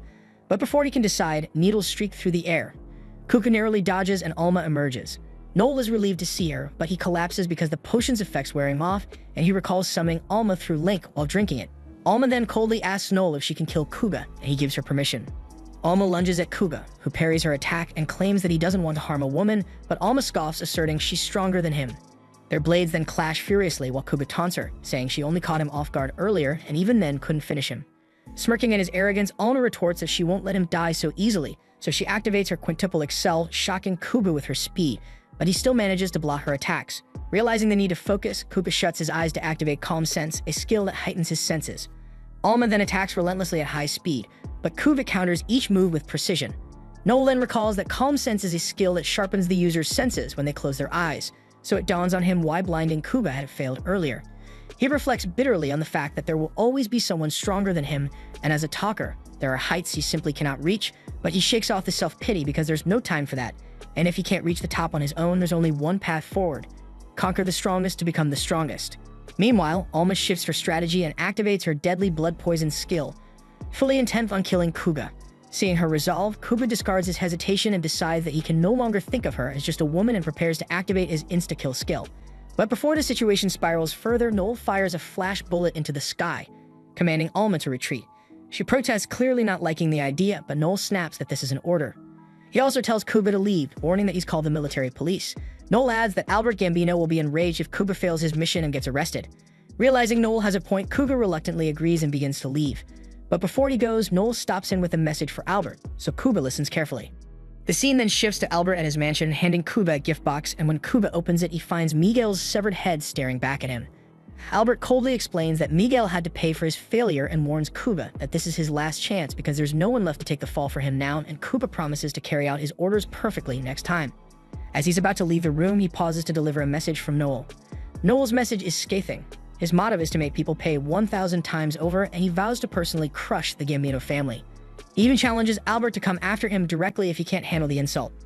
Albert, visibly enraged, questions whether Noel really said this or if Kuba is fabricating it, comparing him to the lying chief of Mint's village. Kuba affirms the message, and Albert, laughing maniacally, declares that he'll kill Noel himself, and then he orders Leos to gather the soldiers immediately. As Leos and Kuba exit the room, Leos remarks that Kuba might have gone too far. Kuba apologizes, but Leos probes deeper, wondering if Kuba is upset about Miguel's death. Kuga dismisses the idea, calling Miguel a trashy master. And instead he admits that he finds Noel amazing and adds that despite being a talker, the weakest class in existence, Noel managed to stand toe-to-toe with him. Kuba then reflects on how Noel must have pushed himself to the brink to achieve that strength, though he still doubts a talker can beat a combat type like him. Yet what struck him most were Noel's eyes, because it's burning with a kind of conviction that made it seem like no one could ever defeat him. Leos then teases him by accusing Kuba of falling for Noel, but Kuba gets embarrassed and quickly denies any romantic interest. But Leos laughs it off, explaining that admiration between men is normal because it's about respecting someone's skill to the point of feeling compelled to chase after them. Leos then turns to leave, saying Kuba will understand it one day, but Kuba then curiously asks if Leos has ever felt that way. So Leos pauses and recalls a memory and admits with a nostalgic tone that it happened to him a long time ago. The next day, Albert struts into the tavern where the Seekers gather looking for Noel. The moment he spots him, Albert sizes him up, thinking Noel resembles a woman trying to mock him. Taking a swig of the drink on the table, Albert grimaces and declares it disgusting, sneering that this is exactly the kind of garbage he'd expect from poor Seekers. Noel unbotheredly fires back with a sharp roast, calling out Albert's lack of manners and branding him a disgrace to the Gambino name. Then with a smirk, Noel feigns an apology, recalling aloud that Albert only joined the family as an adult, and he slyly adds that the boss who raised him must have been terrible at training his dogs. Albert loses his composure, yelling in Noel's face, but Noel shuts him down with a jab about his smelly breath, telling him to back off. Albert then furiously threatens to tear Noel's cheeky mouth open and vows to make sure he'll never enjoy food again. Noel fires back with a smirk that Albert only has the guts to bark because his goons are present. Albert then loses control and lunges at Noel, but Logan steps in and stops him cold. Logan reminds Albert that violence is strictly banned here, no matter what his problem with Noel is, and he firmly explains that this bar is a haven for seekers and outsiders don't get to throw their weight around. Albert irritantly tries to pull rank and asks Logan if he has any idea who he's dealing with, but Logan calmly replies that he does, but emphasizes that seekers guard their pride and Albert won't get special treatment here. Albert then angrily orders his goons to slaughter everyone present, prompting Leos to casually point out that sure they could pull that off, but he wonders what Albert planning to tell Papa Luciano if he does that. Leaning in, Leos reminds him in a low voice that Papa Luciano is already watching him like a hawk because of the drug mess, so if he goes ahead and publicly wipes out Seekers on top of that, the whole country won't just look the other way and it'll be game over for all of us. And he coolly adds that if Albert's dead set on this, he can still give the order again. Albert hesitates, clearly rattled, and Noel silently labels him a coward for quaking at the thought of Papa Luciano or the nation's wrath, and he scoffs that Albert's got no business running an organization if he's this spineless. Albert's temper flares, but before he can erupt, Noel warns him that if he doesn't calm down, the poison wine he just drank will do the job for him. Albert freezes in shock, accusing Noel of bluffing since there's no way Noel could have known he'd drink that particular wine. So Noel calmly says that he didn't know, but if Albert drank it, he would gain something, and if he didn't, there was nothing to lose. Albert then desperately tries to vomit the wine, but Noel coolly informs him that it's pointless because the poison is already in his system, and he's as good as dead. So Albert panikedly bolts out of the tavern, frantically searching for a doctor. Back inside, Leo smirks and commends Noel on his bluffing skills, and then he takes a sip of the same wine and declares it excellent, proving that the poison was a complete fabrication. He remarks that Kuva's assessment of Noel was spot on and pays him for the wine, adding with a calm but firm tone that he will let this incident slide, but Noel must leave the capital immediately. When Noel asks what would happen if he refused, Leos replies with icy certainty that he'd have no choice but to kill him, so Noel agrees to leave and exits the tavern. Later, Noel and Alma are seen leaving the capital. Alma marvels at how everything played out exactly as Noel predicted, but Noel cautions her that it's far too early to start celebrating because the real battle is just beginning. Alma agrees, saying they'll return in a week, but in the meantime, she plans to train in the mountains. Noel also mentions having something he needs to investigate, and the two part ways with a promise to reunite after a week. Fast forward a week, Noel and Alma are back squaring off against Albert and his gang. Albert, dumbfounded, can't believe Noel dared to return so soon. Noel mocks him with a sharp retort, telling him to stop barking and show what he's made of, so Albert furiously orders his lackeys to tear Noel's limbs, vowing to make his death slow and excruciating. But to his shock, his men don't budge, so Albert confusedly demands an explanation, but they remain silent. That's when Noel informs Albert that his foolish actions have stripped him of the right to lead. The story then rewinds a few days, dropping us into a scene where Albert's lackeys are griping about their miserable situation. They're fed up, saying they can't keep following their lunatic boss's twisted orders. Recently, Albert had commanded them to massacre the chief of Mint's village and his entire family in a heinously cruel fashion, a task that even made these hardened criminals wince. They can't stomach what happened to the little girl, admitting they joined this underworld because they admired the chivalry of the previous boss, not to prey on the defenseless, so they frustratedly turned to Leos, asking if he could intervene. But before he could respond, Noel stepped in, urging them to stop bickering among themselves. Then his eyes landed on a bamboo dragonfly they held, and his anger boiled because this was proof that the little girl was dead. Leos then reminds Noel that he was supposed to have left the capital, so Noel with a smirk shot back that he did leave, but just for a week, and called it a nice little vacation. Leos wasn't amused and demanded to know if Noel understood what he was doing, so Noel calmly confirmed he did and handed Leos a piece of paper, leaving him visibly shocked. The narrative then takes us further back, revealing the story behind that paper. It was Albert's birth certificate, which Noel had obtained from Loki. Loki spilled that Albert's mother was married to another man, meaning Albert's claim of being the previous boss's illegitimate son was a total lie. Sure, his mother had an affair with the old boss, but the certificate made it clear Albert was born well after her marriage, and that proved he wasn't the boss's son. When Noel asked if the old boss had known this, Loki speculated he likely did, but still went along with the charade out of loyalty or lingering feelings for his past lover. Noel then absorbed the information and told Loki they were square now, referencing the time Loki had tried to kill him. But before parting ways, Noel gave Loki a new task: investigate the old boss's death and track down the doctor who attended his final moments. Loki caught on quickly, realizing Noel suspected foul play, so Noel coolly remarked that if his hunch was correct, he'd have everything he needed to destroy Albert. Back in the present, Leos confronts Albert with two pressing questions. First, he bluntly asks if Albert is truly the son of the former boss, shoving a birth certificate in his face. Albert's face freezes in shock, but Leos doesn't stop there and asks if he poisoned the former boss to death and disguises it as a natural illness. Albert tries to deny it, claiming there's no proof. But Noel steps in, cutting him off with a sharp retort, saying proof isn't necessary when the doctor who witnessed everything has already spilled the beans.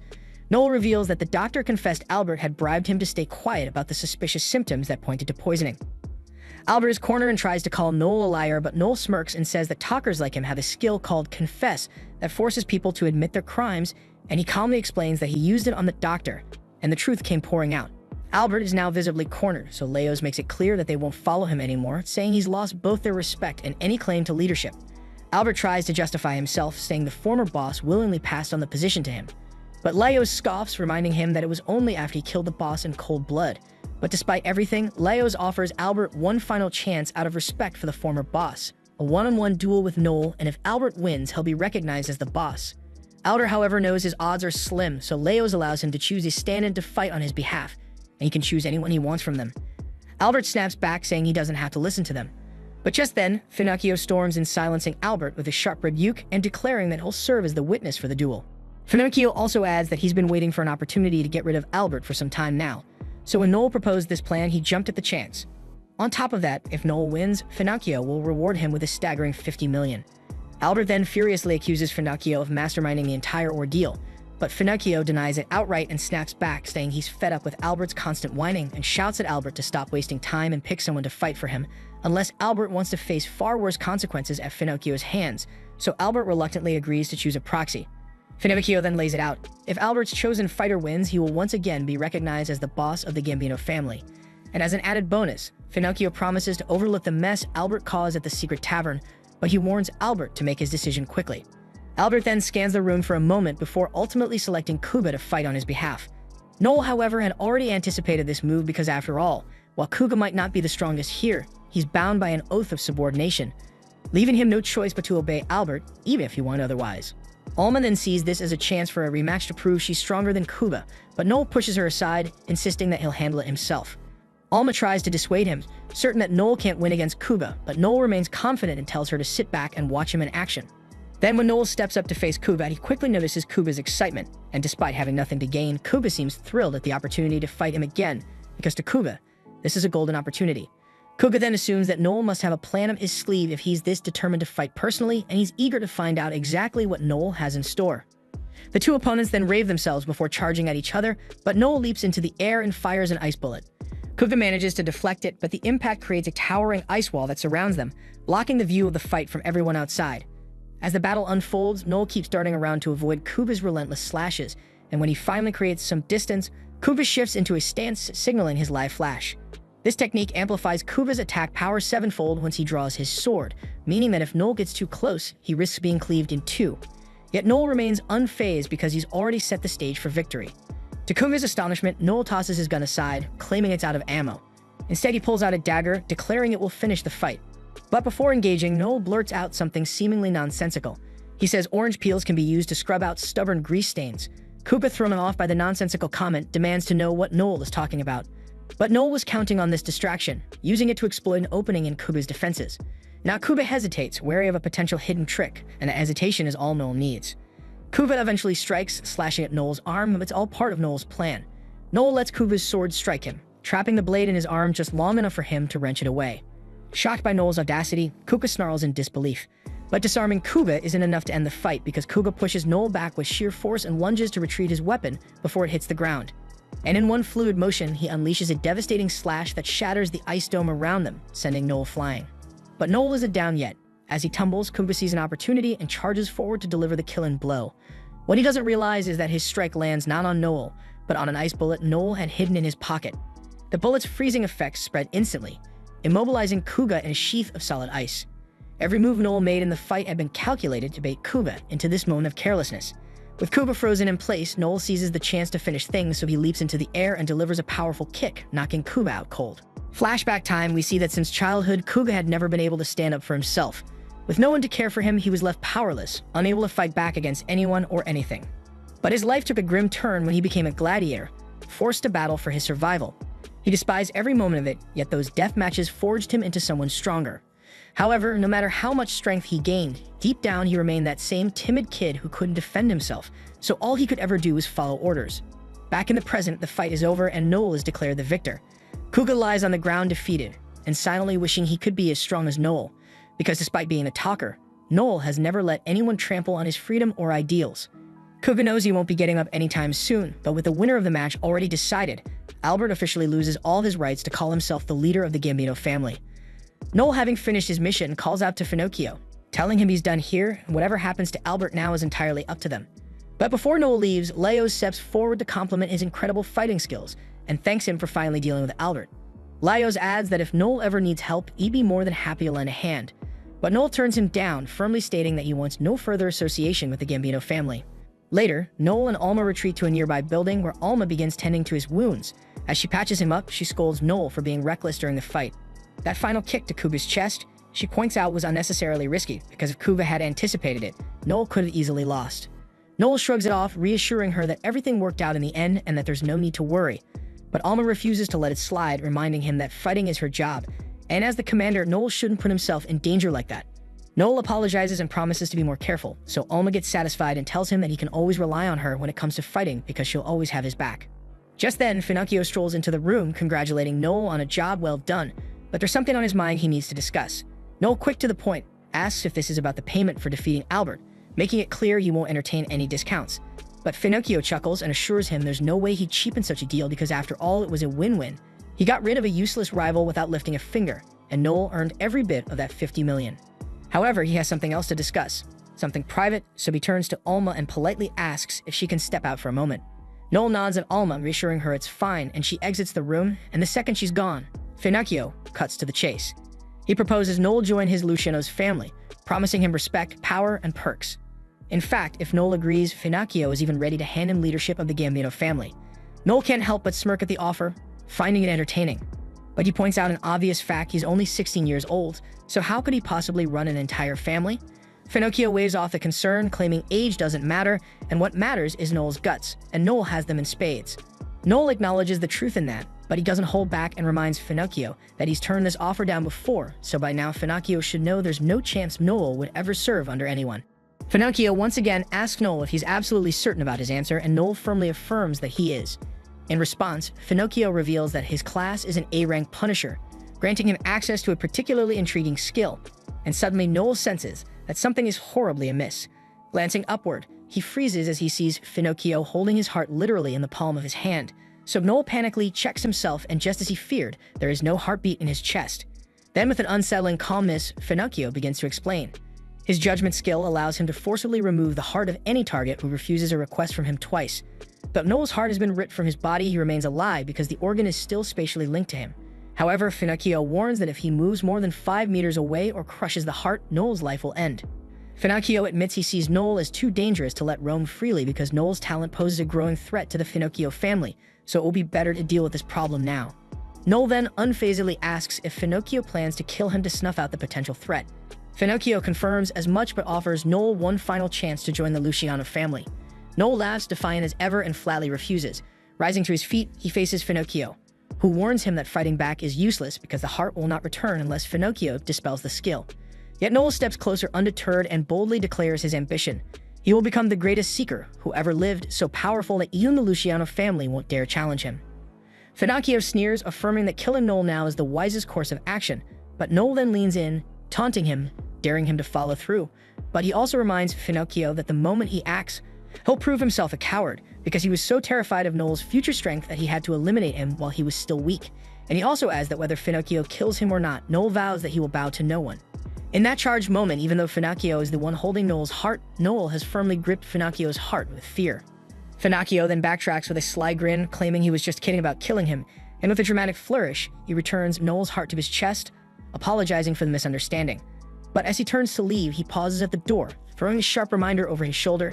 Noel can't take back what he said, so he better climb to the top of the secret world for real. Then as Finocchio exits, his gaze locks with Alma's. Her eyes practically scream murder, her fury barely contained after the cruel little stunt he pulled. But she doesn't act on it, so he simply smirks and strides out to his carriage, where Albert is being held. And the moment Albert spots him, he begins frantically begging for his life, tears spilling as he pleads not to be killed. Finocchio, thoroughly unimpressed, finds Albert's pitiful display annoying, but then an idea strikes, one as twisted as his grin. And with a sinister smile, Finocchio tells Albert he won't kill him. Instead, he'll cut off his limbs and toss him into the pig bin to fit in with the pigs, but then he warns him that his pigs are so cute that they will eat anything. So Albert had better stay on their good side and play nice. And while Albert is shiting himself, Finocchio starts grinning like a lunatic and adds with giddy excitement that he hopes his cells will love their new companion. And that shit makes it leaves no doubt that Albert's life has taken a terrifying turn when he fell in Finocchio's lap.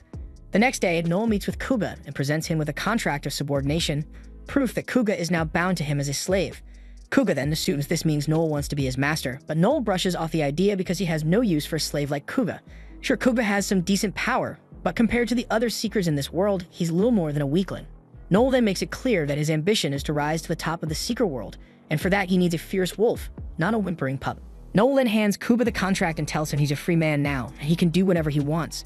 Then with his newfound freedom, Noel asks Kuga what he wants to do next. Kuga has spent his entire life being used by others, so when he is given the chance to be free, he finds himself at a loss. Freedom is an unfamiliar concept, but there's one thing he knows for sure. He wants to stay by Noel's side and witness his dream become reality. If Noel needs a fierce wolf, then that's exactly what Kuga will become. So with determination in his voice, he asks Noel to let him join Blue Beyond, and Noel gladly welcomes him to the team. Not long after, the party embarks on their first mission together, and their synergy is nearly flawless. Noel directs the team with precision, providing support and strategy. Kuga slices through enemy forces with deadly efficiency, while Alma clears the way for him to unleash his full power. They work together like a pro team until Koba tries to finish off the monster general, only for Alma to swoop in and steal the kill, and that sparks an argument between the two. Noel steps in and shuts them down by reminding them that they're a team and petty squabbles like this mess up their coordination. He then warns Alma to stop showing off on the battlefield, as it disrupts their coordination, and reminds Kuga that there are no kill counts to keep, so he shouldn't get so worked up about it. Despite the brief clash, the mission is a resounding success for their first quest as a trio. So Noel then announces that once they return to Atray, he'll apply for Blue Beyond to officially become a clan. And as a registered clan, they'll gain state recognition, allowing them to take on quests directly without intermediaries or commission fees, so it's a major milestone for their journey. Then as Noel lays out their plans, Kuga notices something on Noel's arm and points it out. To his surprise, Noel realizes it's the mark signifying his eligibility to rank up to B rank. This is fantastic news since alongside his new team, this advancement brings Noel one step closer to his ultimate goal, which is to become the strongest of the 7 stars in Regalia. The story then flashes back to the past, where Noel is seen calmly directing his maids on how to manage business operations more efficiently. Just then, an elderly man enters the room, introducing himself as Harold Jenkins, the guild's supervisor. Noel offers him a glass of wine, which Harold samples with approval, remarking that the winery must be thriving. Noel responds modestly, saying it's doing well enough, and that he's getting by thanks to his grandfather's inheritance and the loyal servants left behind. Harold observes that Noel seems to have a natural talent for leadership, but Noel downplays the compliment, admitting he doesn't do much of significance and plans to hand over the business to his staff soon. Then his tone shifts as he pointedly asks Harold what he wants, noting that he's already shared everything he knows about the tragedy that devastated his town. Harold then reveals a photograph of an abyssal beast, identifying it as the same lord that appeared in Noel's town. Noel remains unsurprised because he had long suspected the creature's survival. After his grandfather's death, two things had gone missing: the lord's body and his grandfather's battle axe. Noel inquires if the beast has been dealt with, but Harold explains that a clan called Night Rage attempted to defeat it and failed. And by the time the Supreme Dragon clan pursued it, the lord had already retreated into the void.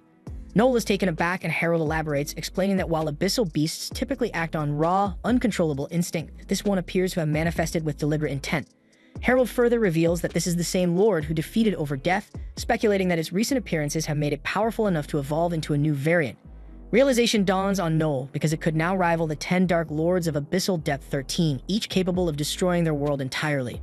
Harold then reveals that the last time a variant appeared was 40 years ago, and it was Cocytus the Silverfish, a beast that annihilated 3 nations in the blink of an eye before being defeated by Overdeath's clan, the Bloodsword Federation.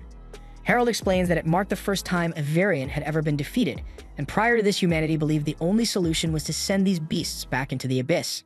Noel realizes that this beast might bring about a similar catastrophe for humanity, so he smiles with intrigue. Observing this, Harold notes that Noel is strikingly similar to his grandfather.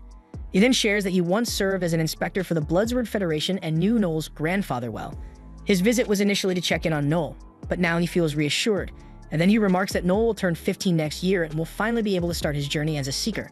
Then as Harold moves to leave, Noel stops him and boldly declares to remember his face because he's determined to become the strongest seeker one day. Back in the present, we find the members of Blue Beyond in a room, waiting nervously for an inspector to review their clan application.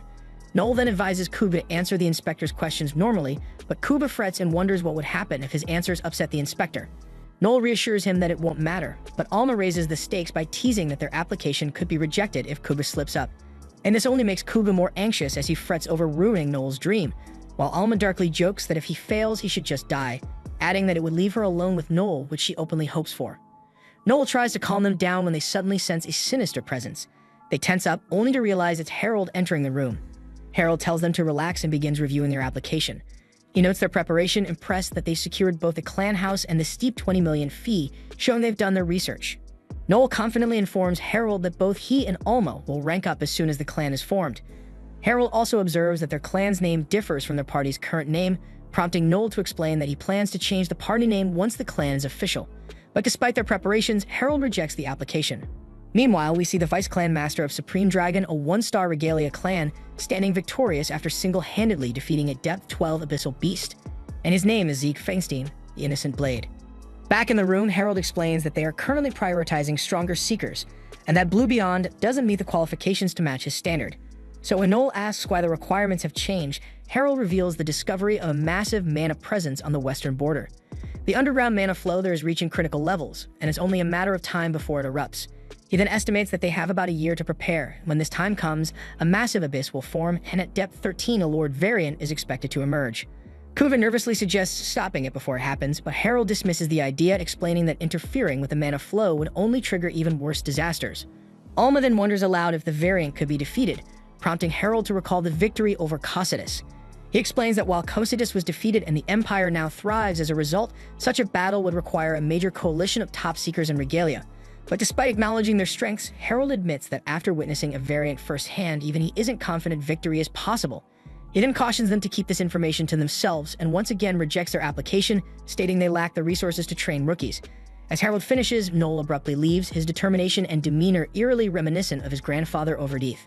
The scene then cuts to the streets of the town, where Kuba asks Noel if he's giving up on forming a clan, but Noel dismisses the question as stupid because this situation is a unique opportunity for them to make a monumental leap forward. He then drags them into a secluded alley and reveals that while a variant is capable of wiping out humanity, it is also a massive blessing in disguise. He then reminds them how Cocytus' defeat elevated the Empire's standard of living, revealing that Cocytus' heart is now used to purify water for the entire nation. Defeating advanced beasts often leads to breakthroughs in magic-engineered civilization, which is why Seekers are celebrated as heroes. Noel declares that their goal should be to become one of the Regalia as soon as possible. However, Kuba hesitates, pointing out that they aren't even an official clan yet. Alma then recalls that Noel had earlier mentioned they would join the Regalia in a year, but now he's moved up the timeline, announcing they'll do it in just 6 months. Noel explains that in the coming months, they'll gain enough experience to stand out as a clan, and ideally they'll be invited to face a variant within a year. And if they manage to defeat it, their names will be etched in history as some of the strongest Seekers, so this urgency leaves no room for wasting time. Noel then emphasizes they must hone their skills and knowledge before becoming a clan, ensuring they're prepared to join the Regalia. Meanwhile, he hears a newspaper vendor shouting about Zeke defeating a Depth 12 Lord. Noel contemplates that what they really need is a dramatic event, something that grabs public attention and tells a story people won't forget, so he assures his team he'll devise a plan. Shortly after, Noel is seen ranking up and selecting the subclass of Strategist. A gnome assists him through the process, and once completed, Noel explains that the Strategist class enhances cognitive abilities, allowing real-time battle analysis and immediate calculated orders based on predictions. Later, as Noel strolls through town, he spots Zeke surrounded by women eager to dine with him. Zeke notices Noel and makes his way over, surprising Noel by recognizing him immediately. Playing the role of a polite gentleman, Noel greets Zeke warmly. Noel then enlightens us that there are currently 3 EX-ranked Seekers in the city. Victor Krauser, the Beginning One and Master of Supreme Dragon, Leo Eden, the King Slayer and Master of Pandemonium, and finally Zeke Feinstein, known as Innocent Blade. Zeke then recalls that Noel is Overdick's grandson and notes Noel's recent role in overthrowing the Gambinos. But while Noel tries to dismiss the claim, Zeke remains certain, and he points out that the Gambino incident unfolded shortly after Noel's clash with their boss, leaving him curious about the methods Noel employed. Noel then abruptly drops the facade, confronting Zeke and asking why he's trying to recruit him in such a roundabout way, so Zeke admits openly that he wants Noel to join his clan. Unsurprisingly, Noel refuses, declaring he has no interest in working under someone else, but Zeke undeterredly tells Noel that he's the kind of person willing to do whatever it takes to achieve his goals. Sensing Zeke's tenacity and potential for aggression, Noel challenges him directly, asking him to prove his strength. He declares that he can only serve someone he recognizes as the strongest. Noel then points out that the city currently hosts 3 X-ranked Seekers, and with Victor aging, that leaves just 2 contenders for the top spot, Zeke and Leo. He then goads Zeke by wondering aloud who is the stronger of the two, making it clear he expects Zeke to prove himself superior to Leo if he wants Noel on his side. Zeke, realizing an all-out fight with Leo would likely end in one of their deaths, accuses Noel of being utterly incorrigible. After parting ways, some passersby spot Zeke, and one of them casually remarks that Zeke is the second strongest Seeker in the city. The comment enrages Zeke, who demands an explanation, so the man nervously explains that Leo has defeated more lords solo than Zeke, so Zeke infuriatedly sends the man flying. Noel, overhearing the exchange, picks up on Zeke's insecurity about being called second best and decides he needs to form his clan quickly before Zeke's temper lands him in deeper trouble. Meanwhile, Alma is seen training with Licia, who easily defeats her. Licia points out Alma's shortcomings as a backliner, explaining that Alma gets too heated in battle and fails to keep track of her surroundings, as demonstrated by her earlier misstep into Licia's attack range. Licia emphasizes that a backliner's role is to maintain control of the battlefield and monitor everything happening, something Noel excels at. Alma begins to consider switching to an assassin role, and Licia agrees it might suit her better. However, Licia assures Alma that while party balance is important, Noel is resourceful enough to make effective use of her, regardless of her choice. Another elf named Ophelia arrives, her face lighting up when she sees Licia. The two embrace warmly, clearly overjoyed to reunite after a long time apart. Spotting Alma nearby, Ophelia curiously asks if she's a new recruit. Licia smiles and explains that Alma is actually her best friend and that she's been helping her navigate the ropes of being a Seeker since Alma recently joined. Licia then introduces Ophelia, sharing that she's from the Winged Knights party and that the two of them hail from the same village.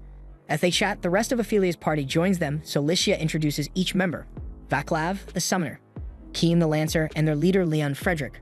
Ophelia warmly offers Alma her support, telling her to reach out if she ever needs help.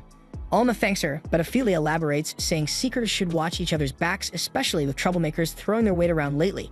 Her tone shifts as she explains she's referring to Noel, the leader of a party called Blue Beyond. She then warns Alma to be cautious, revealing that Noel has a reputation for selling his own party members as slaves and making shady deals with the mob, and she emphasizes that every bit of news about him reeks of trouble. Ophelia even mentions hearing that Noel recently recruited new members, though she assumes they're cut from the same cloth as him. Alma listens with quiet amusement as Ophelia continues, but Leon steps in, gently admonishing her not to judge people she's never met. Realizing she's gone too far, Ophelia apologizes and the group departs soon after. Lisha then turns to Alma and apologizes for the drama, but Alma shrugs it off and admits that most of what Ophelia said was probably true. Later, we see Noel meeting up with Loki, because Noel has tasked Loki with compiling a list of all the B-rank parties in the area. Scanning the list, Noel's attention is drawn to one party that stands out. Loki recognizes them too, describing them as a humble and reliable group that has surprisingly not yet formed a clan. We then find out that they are talking about Leon's party, the Winged Knights, and Loki adds that their leader isn't just strong, but also famously good-looking and possibly the strongest B-rank seeker around. Turning to Noel, Loki congratulates him for reaching B-rank as well, though Noel dismisses the praise, calling it meaningless. Noel then starts eyeing Leon's party as an opportunity and declares his intent to exploit Leon's weaknesses to climb higher, because he's confident that even the strongest have dirty secrets, and once they are exposed, they can be used to bring them down. Loki then notices the sinister gleam in Noel's eyes and remarks on his nasty expression. But then Noel responds with chilling conviction, stating that he's prepared to do whatever it takes to claw his way to the top. The scene then shifts to prisoner Hugo Capilia stepping out to meet a visitor, who turns out to be none other than Noel. But Hugo, with a weary expression, acts as if he's fed up with these meetings, making it clear that Noel has been visiting him repeatedly. Noel, on the other hand, notices Hugo's thinner frame and comments that he looks like he's starving to death. Hugo brushes it off, claiming it's none of Noel's business, but Noel insists that he doesn't want him dying just yet because he's got plans to recruit him into his party once Hugo's free. Noel then dives into the heart of the matter, explaining that Hugo is a puppeteer awaiting sentencing for a murder that shook the entire capital to its core. He goes on to reveal that this man wasn't just anybody. He was a renowned seeker, a legend in his field. Noel elaborates that puppeteers are a rare and fascinating class, adept at both combat and production. With their ability to control a variety of puppets, they're versatile fighters in almost any situation, and with his icy demeanor and razor-sharp intellect, he had carved out a name for himself as a freelance seeker. But his lone wolf nature meant he never joined a party, and at the peak of his career, he abruptly retired to pursue life as a dollmaker. And he was wildly successful in that too, until the murder charge sent his life into a downward spiral. Hugo then tells Noel that he's wasting his time because there's no way to save him from execution. But Noel counters confidently, claiming there are plenty of ways, and to prove it, he casually orders a guard to fetch him tea. Hugo then watches as the guard obeys without hesitation and wonders if Noel bribed him, but Noel reveals that he's simply exploiting the little guard's weaknesses, so Hugo realizes that Noel is blackmailing the poor guard. Refusing to share the specifics, Noel smugly declares that every guard in the prison is under his thumb, and he informs Hugo that he's already laying the groundwork to secure his release. Hugo doesn't share the enthusiasm, but he admits that while the idea of freedom does appeal to him, the thought of being a seeker again doesn't. In fact, he despises seekers, calling them violent idiots who overhype their fighting skills. Noel, though, is even worse in his eyes because he is cunning, ruthless, and someone who probably manipulates people only to consume them whole like a snake. Noel unbotheredly takes it as a compliment. In fact, it inspires him to come up with a name for his plan. Then as Noel departs, he promises Hugo that he'll make sure he joins his team, while Hugo can't help but laugh at the absurd image of himself as a seeker again. The scene then shifts to Noel and his crew lounging at a different tavern today, this one called the Rockhard Beak. Kuga mentions that this place is strictly for B-rank seekers and above, but Noel being Noel, waltzes right in without a care in the world.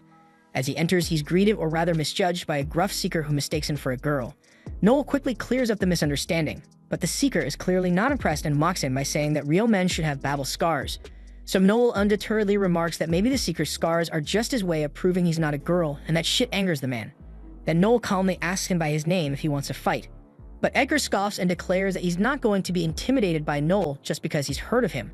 But Noel counters that he doesn't just know him, he knows far more than Edgar realizes, and with a sly grin he reveals that he knows Edgar is about to become a father and is considering naming the baby Bruno if it's a boy or Quechua if it's a girl. Noel then congratulates him and adds a warning that if Edgar really wants to fight, he better be prepared to risk everything he holds dear. And the weight of the warning is enough to make Edgar back down. Noel then strides further into the tavern like a mafia boss making his entrance, loudly announcing his name and his crew as if he owns the place. Once settled, Noel and his team start enjoying the food and drinks, thinking this place is far better than their last stop. But Noel reminds them to stay focused. They aren't here to relax. And right on time, their targets, the Winged Knights, enter the tavern. Then Ophelia, one of the knights, is startled to see Alma in this tavern. Noel, sensing an opportunity, telepathically asks Alma if she knows her, and Alma confirms that she does and makes it clear that Ophelia dislikes him. So Noel sees this tension as the perfect opening, declaring that they're going to fight. Ophelia, now paying attention to Alma's companions, asks who the two men beside her are, so Alma introduces them as Kuga and Noel. And the moment Ophelia hears Noel's name, her attitude shifts and accuses Noel of being the type who would sell his friends for money. But Noel retorts with a smirk, saying he simply got a good price for them. Ophelia gets angered and tries to grab him, but Kuga steps in, shielding Noel like a loyal knight, and declares Noel is his master and warns her that she'll have to deal with him first if she wants to lay a finger on him. Ophelia scoffs and calls Kuba a loyal dog wagging his tail for his master. But Kuba's not having it, and with a cold glare he tells her to choose her words carefully unless she's ready to make him draw his sword. Leon then comes over when he notices the tension and asks if something's wrong, so Noel calmly explains that Ophelia just tried to grab him. Ophelia then apologizes for her actions, and Leon offers Noel a sincere apology on her behalf. But Noel waves it off, suggesting Leon should train her better so such things don't happen again. And adds that even dogs can be trained not to attack people, then he jabs that Leon's party member seems even dumber than a dog. Leon doesn't take the insult lightly, his tone firm as he demands Noel take back his words. He acknowledges his party member's rudeness, but says that doesn't give Noel the right to insult her. Noel then realizes that Leon is trying to frame them as equally at fault, and it's a strategic move he finds smart. Ophelia then steps in, telling Leon there's no point in arguing with Noel, identifying him as the notorious figure everyone's been talking about, and she bluntly confirms the rumors they heard are all true. But Noel dismisses her as a typical gossip lover, wondering sarcastically what other girly habits she has, and with a smirk, he asks if she also likes playing with dolls or pretending to play house. Leon, clearly losing patience, snaps back saying Noel has no right to call himself a seeker if he can't even treat his party members with respect. But Noel remains unshaken, coldly stating that he doesn't need Leon's approval to be a seeker. And instead of backing down, he throws more insults, clearly enjoying how easily he can push their buttons. But before Leon's temper boils over, he storms out of the tavern. Kuba and Alma, who've been watching, comment on how savage Noel was, though they agree he might have gone too far. But Noel reassures them it was all part of his plan, and when he reveals the details, even they find it dirty. But Noel shrugs it off, reminding them of the harsh truth in the Seeker's world, and with an icy calm, he says it's eat or be eaten. And it's not the weak who get devoured, it's the ones who get too cocky. Elsewhere, Harold is seen talking with Marion, who asks who he thinks would be the best person to lead the battle against the Valiant. Harold turns the question back to her, and Marion confidently names Leo Eden. She clarifies that her choice isn't due to her role in Pandemonium, but because, despite his laziness and arrogance, no one is stronger than Leo. In fact, she claims he might be the strongest Seeker in history. Harold, however, doesn't seem to agree, so Marion guesses he's leaning towards Zeke, pointing out that while Zeke is strong, he lacks the qualities of a leader. But to her surprise, Harold suggests Noel as the leader, so she laughs at the idea, thinking it's a joke, until she realizes Harold is serious. She reminds him that he was the one who rejected Noel's application in the first place, so Harold proposes a wager to settle the matter.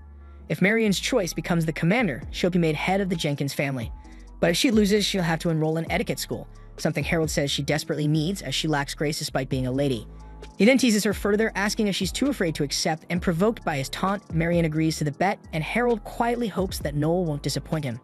Meanwhile, Keem is seen strolling through the town at night when he encounters two drunk men, and the sight triggers an unexpected flashback.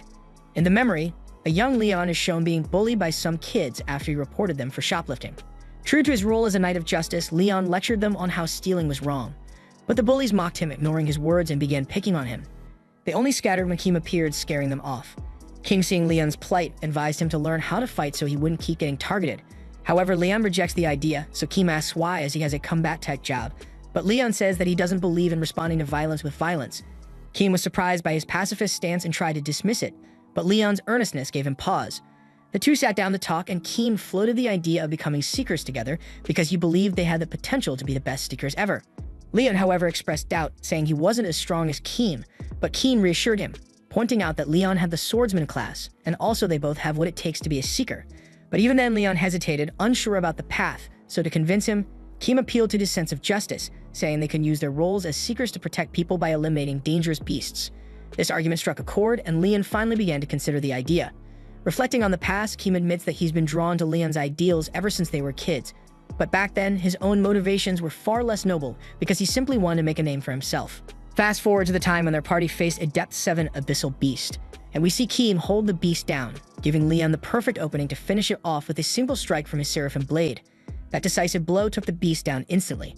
It turned out the creature was a forest dragon, leaving their party stunned at how far they'd come as Seekers. Keem felt proud, thinking this victory would elevate their party, the Twilight Glint, to new heights. He even explained the name, saying it was what they originally called their group.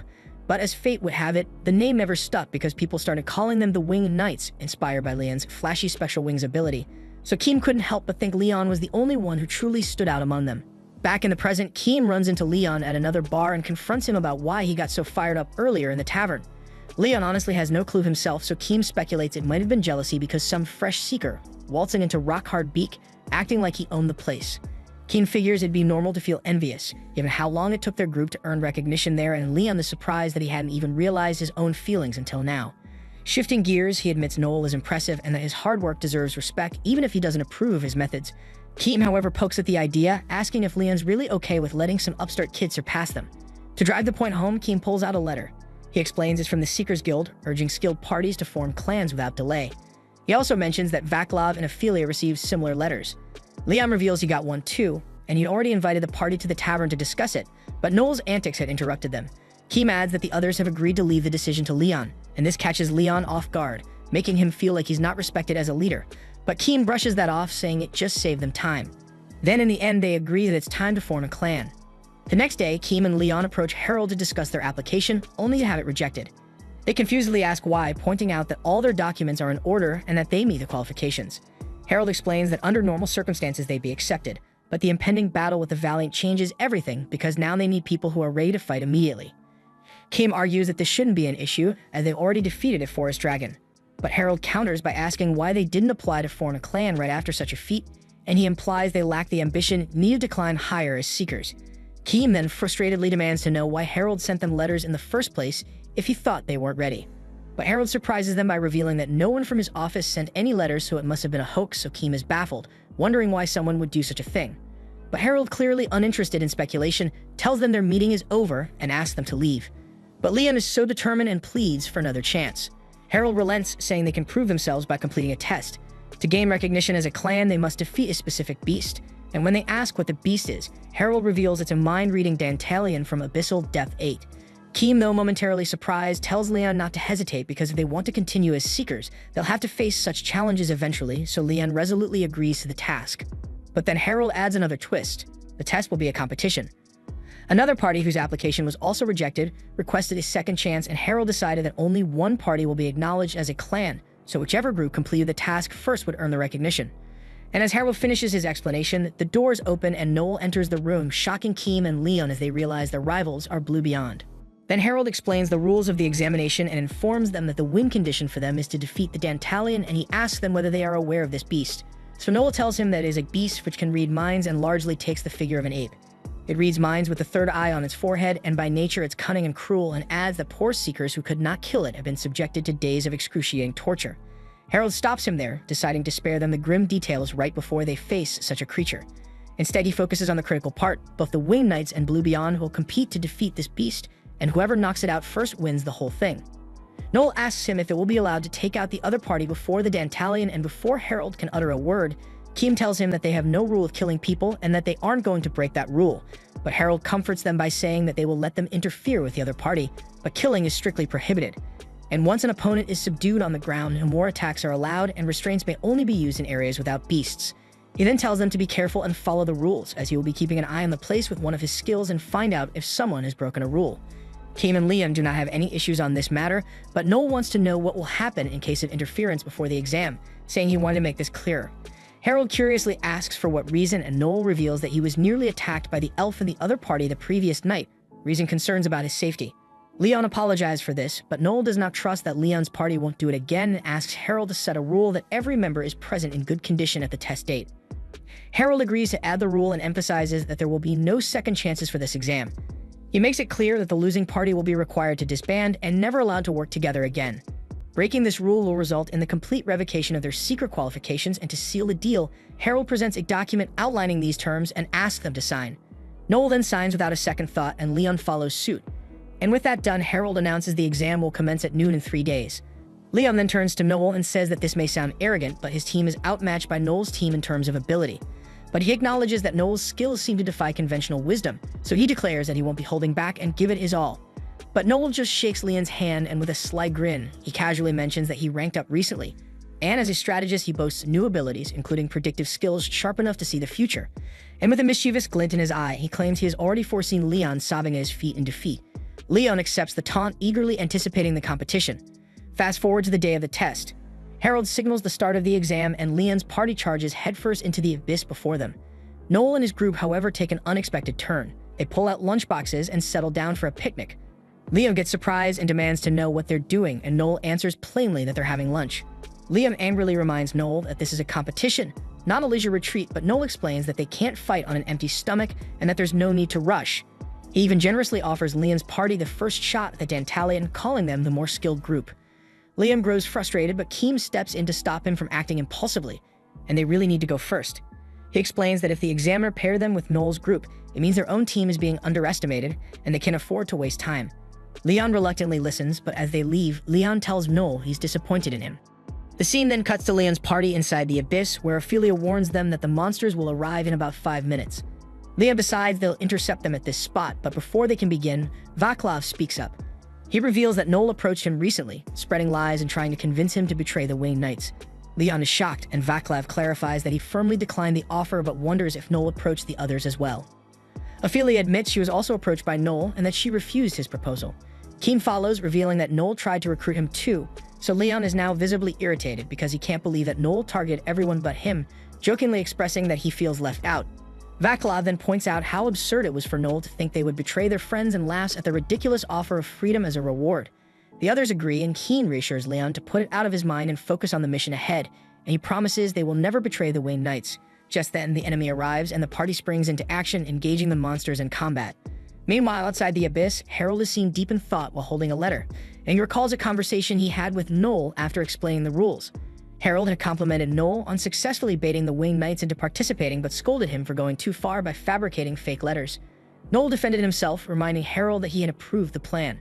However, Harold clarified that he had not given permission to impersonate the guild. When Noel asked if Harold intended to disqualify him for this, Harold instead commended his cunning nature, asking if he thought he could win. So Noel confidently replied that he was simply following the tactics taught by Overdeath. Back in the present, Kuba questions Noel, asking if he's really sure about just waiting around like this, and he wonders what they'll do if the Winged Knights actually manage to defeat the monster first. Noel, however, remains calm and reassures him that this is all part of the plan, and he explains that they need to wait because that party is exceptionally strong.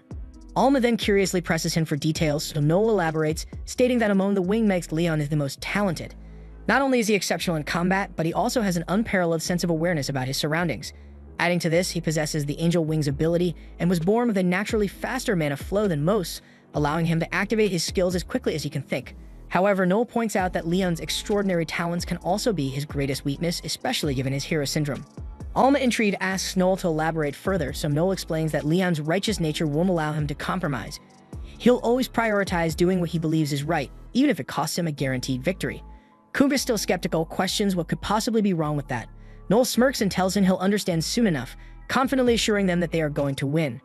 He mentions that he's already sown the seeds of the Winged Knights' downfall by speaking to everyone in their party except Leon. He is certain that this will lead to their collapse, and that Leon himself will ultimately betray them. Noel then recalls his recent encounter with Keem. Keem had asked him why he was there, clearly suspicious, so Noel had coolly reminded him that intimidation was pointless due to the rules of the competition. Keem irritatedly questioned whether Noel was breaking the rules himself by interfering, but Noel smirked and clarified that the rules only required all members to be present in good condition on the day of the test. Keem's realization was instant, and he understood that Noel had insisted on that particular rule for this exact purpose. Noel then directly asked Keem to betray the Winged Knights. Keem laughed at the audacity of the proposition, but Noel assured him he was serious. Keem curiously asked what he would gain in return, so Noel offered him freedom, suggesting that it must be burdensome to follow someone as extraordinary as Leon. He pointed out that Leon is a natural-born leader, and as his best friend, Keem should understand this better than anyone. Noel went on to argue that the Winged Knights are uneven as a group, and if they become a clan, they will eventually fail to keep up with Leon's exceptional talent. He claimed that no matter how hard they tried, they would never match Leon's inborn abilities, and despair would be their only reward in the long run. So Noel urged Keem to take this opportunity to free himself. Keem admitted that their group was uneven, but reaffirmed his commitment to supporting Leon, calling himself Leon's self-proclaimed brother. Keem then turned to leave, but Noel stopped him, warning that Leon would betray them first if they didn't betray him. Back in the present, Leon's party is locked in a grueling battle with the Dantalion, but the monster's mind-reading ability proves to be a significant challenge, allowing it to counter every one of their attacks. They have been fighting for an hour, and the strain is showing, but despite knowing they are at a disadvantage, they persist. Vaclav then launches fire magic at the Dantalion, but it dodges effortlessly, proving that sneak attacks are ineffective against a foe that can anticipate their moves. Leon then takes to the air with his angel wings, launching an attack from above, but the Dantalion evades him as well. In retaliation, it hurls rocks at the group, forcing them on the defensive. Meanwhile, outside the Abyss, Noel and his team hear the distant sounds of combat.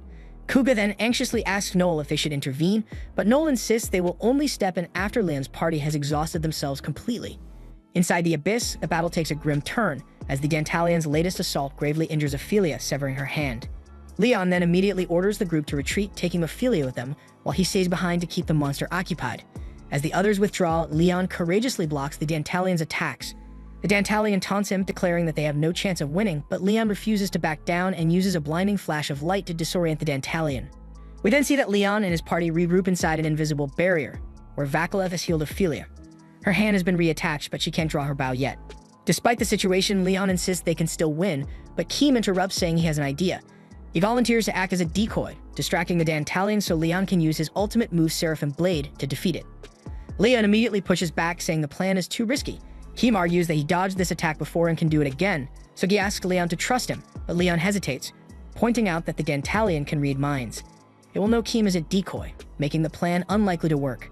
Keem sighs, acknowledging that they're running out of options, and he reminds Leon that if they fail here, they'll be disqualified and the Winged Knights will have to disband. Leon, after some thought, suggests a controversial solution, teaming up with Blue Beyond to defeat the Dantalian together. He reasons that working with Noel's team would mean no one has to make unnecessary sacrifices. Though they would lose the exam, they might still convince him to let them stay together as a group. The others are visibly uncomfortable with the idea, knowing this is exactly what Noel had warned them about. Keem asks Leon if he's serious about trusting Blue beyond their competition, and Leon replies that it's their only realistic option and says it's the right thing to do. Keem's frustration boils over and tells Leon to drop this self-righteous act for once, but Leon tries to calm him down, confused by his anger. So Keem accuses him of making decisions without considering how everyone else feels, and says that Leon trusts Noel more than his own team. Leon hesitates for a second, but then admits that he does trust Noel more than him. That shit makes something inside Keem snaps, and without another word, he stabs Leon with a non-lethal strike. As Leon stumbles back, Keem's voice shakes as he says that Noel is right, Leon is really a traitor. He then confesses that he has always resented Leon's talent, but kept going because he thought Leon trusted him.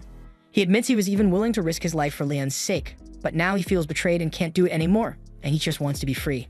Noel then makes his entrance, and the Dantalian immediately tries to attack him. Noel dodges effortlessly, signaling Kuba to strike back. The Dantalian manages to dodge Kuba's attack, but Kuba quickly activates Calm Sense, stincing with Noel just as they practiced. The two begin attacking in perfect coordination, their movements so seamless that the Dantalian struggles to keep up. Noel explains that their synchronization comes from mastering Link, allowing them to share intentions and fight without needing to think consciously. Their attacks match the speed of the Dantalian's thoughts, making it nearly impossible for the beast to react. During the fight, Noel fires a special bullet he purchased for 10 million, and it hits the Dantalian effectively. The beast then confusedly wonders why it can't read Noel's mind, and Noel calmly explains that as a strategist, his accelerated thinking moves faster than the Dantalian's cognitive capacity. He smirks and taunts the creature, telling it that it's the one being outplayed now. The Dantalian then frustratedly grows reckless, giving Kuba an opportunity to launch his crazy Cherry Blossoms attack. The Dantalian tries once more to read their thoughts, but is overwhelmed by the sheer volume of thoughts in Noel's mind, causing it severe pain. Seizing the moment, Noel fires another shot. In desperation, the Dantalian rips out its third eye, the source of its mind-reading power, finally freeing itself from the mental strain. However, this is exactly what Noel had planned for and calls for Alma to finish the job. Then, as the Dantalian makes a desperate attempt to attack Noel, we see Alma move with incredible speed to strike the final blow. Alma then activates her acceleration skill and charges forward to strike, but it's just a bluff to bait the Dantalian into reacting. And as it tries to counter her, she activates a second skill called Phantom, allowing her to phase through its attack. This powerful skill was unlocked after her rank up, granting her intangibility for a short time once every 24 hours, bypassing all physical attacks. While the Dantalian's guard is lowered, Alma unleashes another quick attack skill and blows a hole straight through its chest. With that final blow, a monster falls and the abyss is cleared, and Noel's team is officially declared the winner of the competition. And as a cherry on top, Kuba gains enough experience to rank up too, putting him back on the same level as Noel and Alma. And while Kuba is rubbing it in Alma's face, Keem approaches Noel and bluntly asks if this was all part of his plan. Noel doesn't even bother denying it, and with a smirk, he admits to orchestrating everything. He's the one who pushed the guild to hold the competition and selected the Dantalian because it suited his team's strengths, and even sent out fake letters to lure the Winged Knights into becoming a clan. Keem is furious upon hearing this and grabs Noel by the jacket.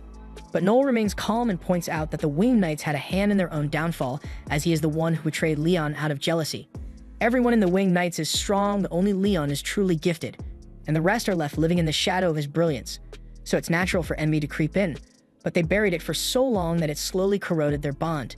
So all it took was a subtle push from Noel to shatter them completely, as Noel knows better than anyone that even the smallest crack in a team's unity can lead to catastrophe. Yet in this case, he believes Leon is to blame because Keem wouldn't have betrayed him if Leon had shown trust. Just then, Harold steps forward and officially announces Noel's party as the winners of the competition. And as per the contest rules, the Winged Knights will be disbanded immediately for losing. Then we see that news of the results spreads across the capital, and many are heartbroken because the Winged Knights were widely admired. And as for the members themselves, the defeat takes a heavy toll. Ophelia decides to quit being a seeker, believing she lacks what it takes to continue, and she bids a tearful farewell to Licia. While Vaclav wastes no time and accepts an offer to join another party that same day, moving on without hesitation. Meanwhile, Noel visits Hugo to share everything that transpired. Hugo, however, doesn't see it as a victory, given that the Winged Knights were one of the few groups made up of genuinely good people. Noel shrugs it off, insisting he didn't do anything wrong because in his eyes the Winged Knights were already destined to crumble, and all he did was speed up the inevitable. Hugo then starts to piece together what Noel was really after by orchestrating all this, but can't fathom how dismantling the Winged Knights could possibly convince Leon to join him. But Noel reassures him with a sly smile, saying he has a solid plan to get Leon on his side. And once that's done, Hugo will join the team too. Then with that, Noel turns and leaves the prison. Elsewhere in the city, Keem is trying his best to drown his sorrows and obliterate his liver. Slumped over the bar, he grumbles for another drink. The bartender, however, has had enough and cuts Keem off for the day, clearly worried that the man is drinking himself to death. He knows what Keem has been through, but reminds him gently that he's still young. So there are plenty of other parties where he could start over if he chooses to. But Keem isn't having it because he's haunted by what he did. Looking back, he realizes that if Leon had agreed to his plan, he would have died because there was no way it could have worked. Leon made the best choice he could under the circumstances to protect everyone, and he repaid him by stabbing him for it, and that guilt is crushing him. Even the bartender shakes his head, bluntly telling Keem that he really messed up big time. But drinking himself into oblivion won't fix anything because there's something far more important he needs to do, and it's set Leon free. Keem stares blankly, so the bartender spells that Leon is probably blaming himself for everything right now, unable to move forward. And if Keem truly cares about Leon, he has to go see him and clarify things. Meanwhile, Leon has been cornered in a back alley by Edgar and a couple of his friends. Edgar saw the news of the Winged Knight's downfall, and there was no way he'd pass up a chance to kick someone already at rock bottom. He's hated Leon for the longest time because Leon's clean record and popularity always drove him insane, while Edgar has been treated like a scumbag, mostly because he is one, but that's beside the point. Because with Leon's friends gone and his will to fight shattered, Edgar wants to finish him off. But before he can make a move, Noel and his crew show up and take down Edgar's friends with no effort. Edgar fumingly yells at him and demands to know what Noel is doing there, and Noel with a smile says he just happened to be out for a walk. Edgar doesn't buy it and tells Noel to leave, claiming he's getting in the way. Noel, not appreciating Edgar's attitude, calmly tells him to watch his mouth. Edgar feels insulted and gets ready to fight, but his friends aren't as brain dead as he is, because they know better than to take on Noel's crew and scatter like rats fleeing a sinking ship. Noel, however, isn't done and decides to teach Edgar a hard lesson in respect. And without flinching, he chops Edgar's nose clean off and crushes it under his boot. Edgar's screams of agony echo through the alley as Noel grabs him by the hair, dragging him close, and coldly promises to give the same beautiful plastic surgery to every one of Edgar's friends and family if he ever acts like a scumbag again. Terrified beyond belief, Edgar swears he'll behave and flee as fast as his legs can carry him. And once Edgar's gone, Noel turns back to Leon and calmly says that he's got business with him, and without wasting time, he asks Liam to join his clan. Liam can't believe what he's hearing, but Noel assures him the offer is real, and to sweeten the deal, he says if Leon agrees, he'll even make him vice master of the clan. Noel believes it's a good deal for Leon, but Leon flat out refuses to ever team up with someone like Noel, because if Noel hadn't shown up, the Winged Knights would still be together. But Noel counters sharply, pointing out that the party was doomed to collapse from the very start, and deep down Leon knew it too. And even the only reason Leon stood so righteous and strong was because of the unwavering loyalty and dedication of his teammates. Yet no matter how hard they worked, they could never hope to match Leon's natural talent, so it was inevitable that the growing gap in skill would eventually turn into envy.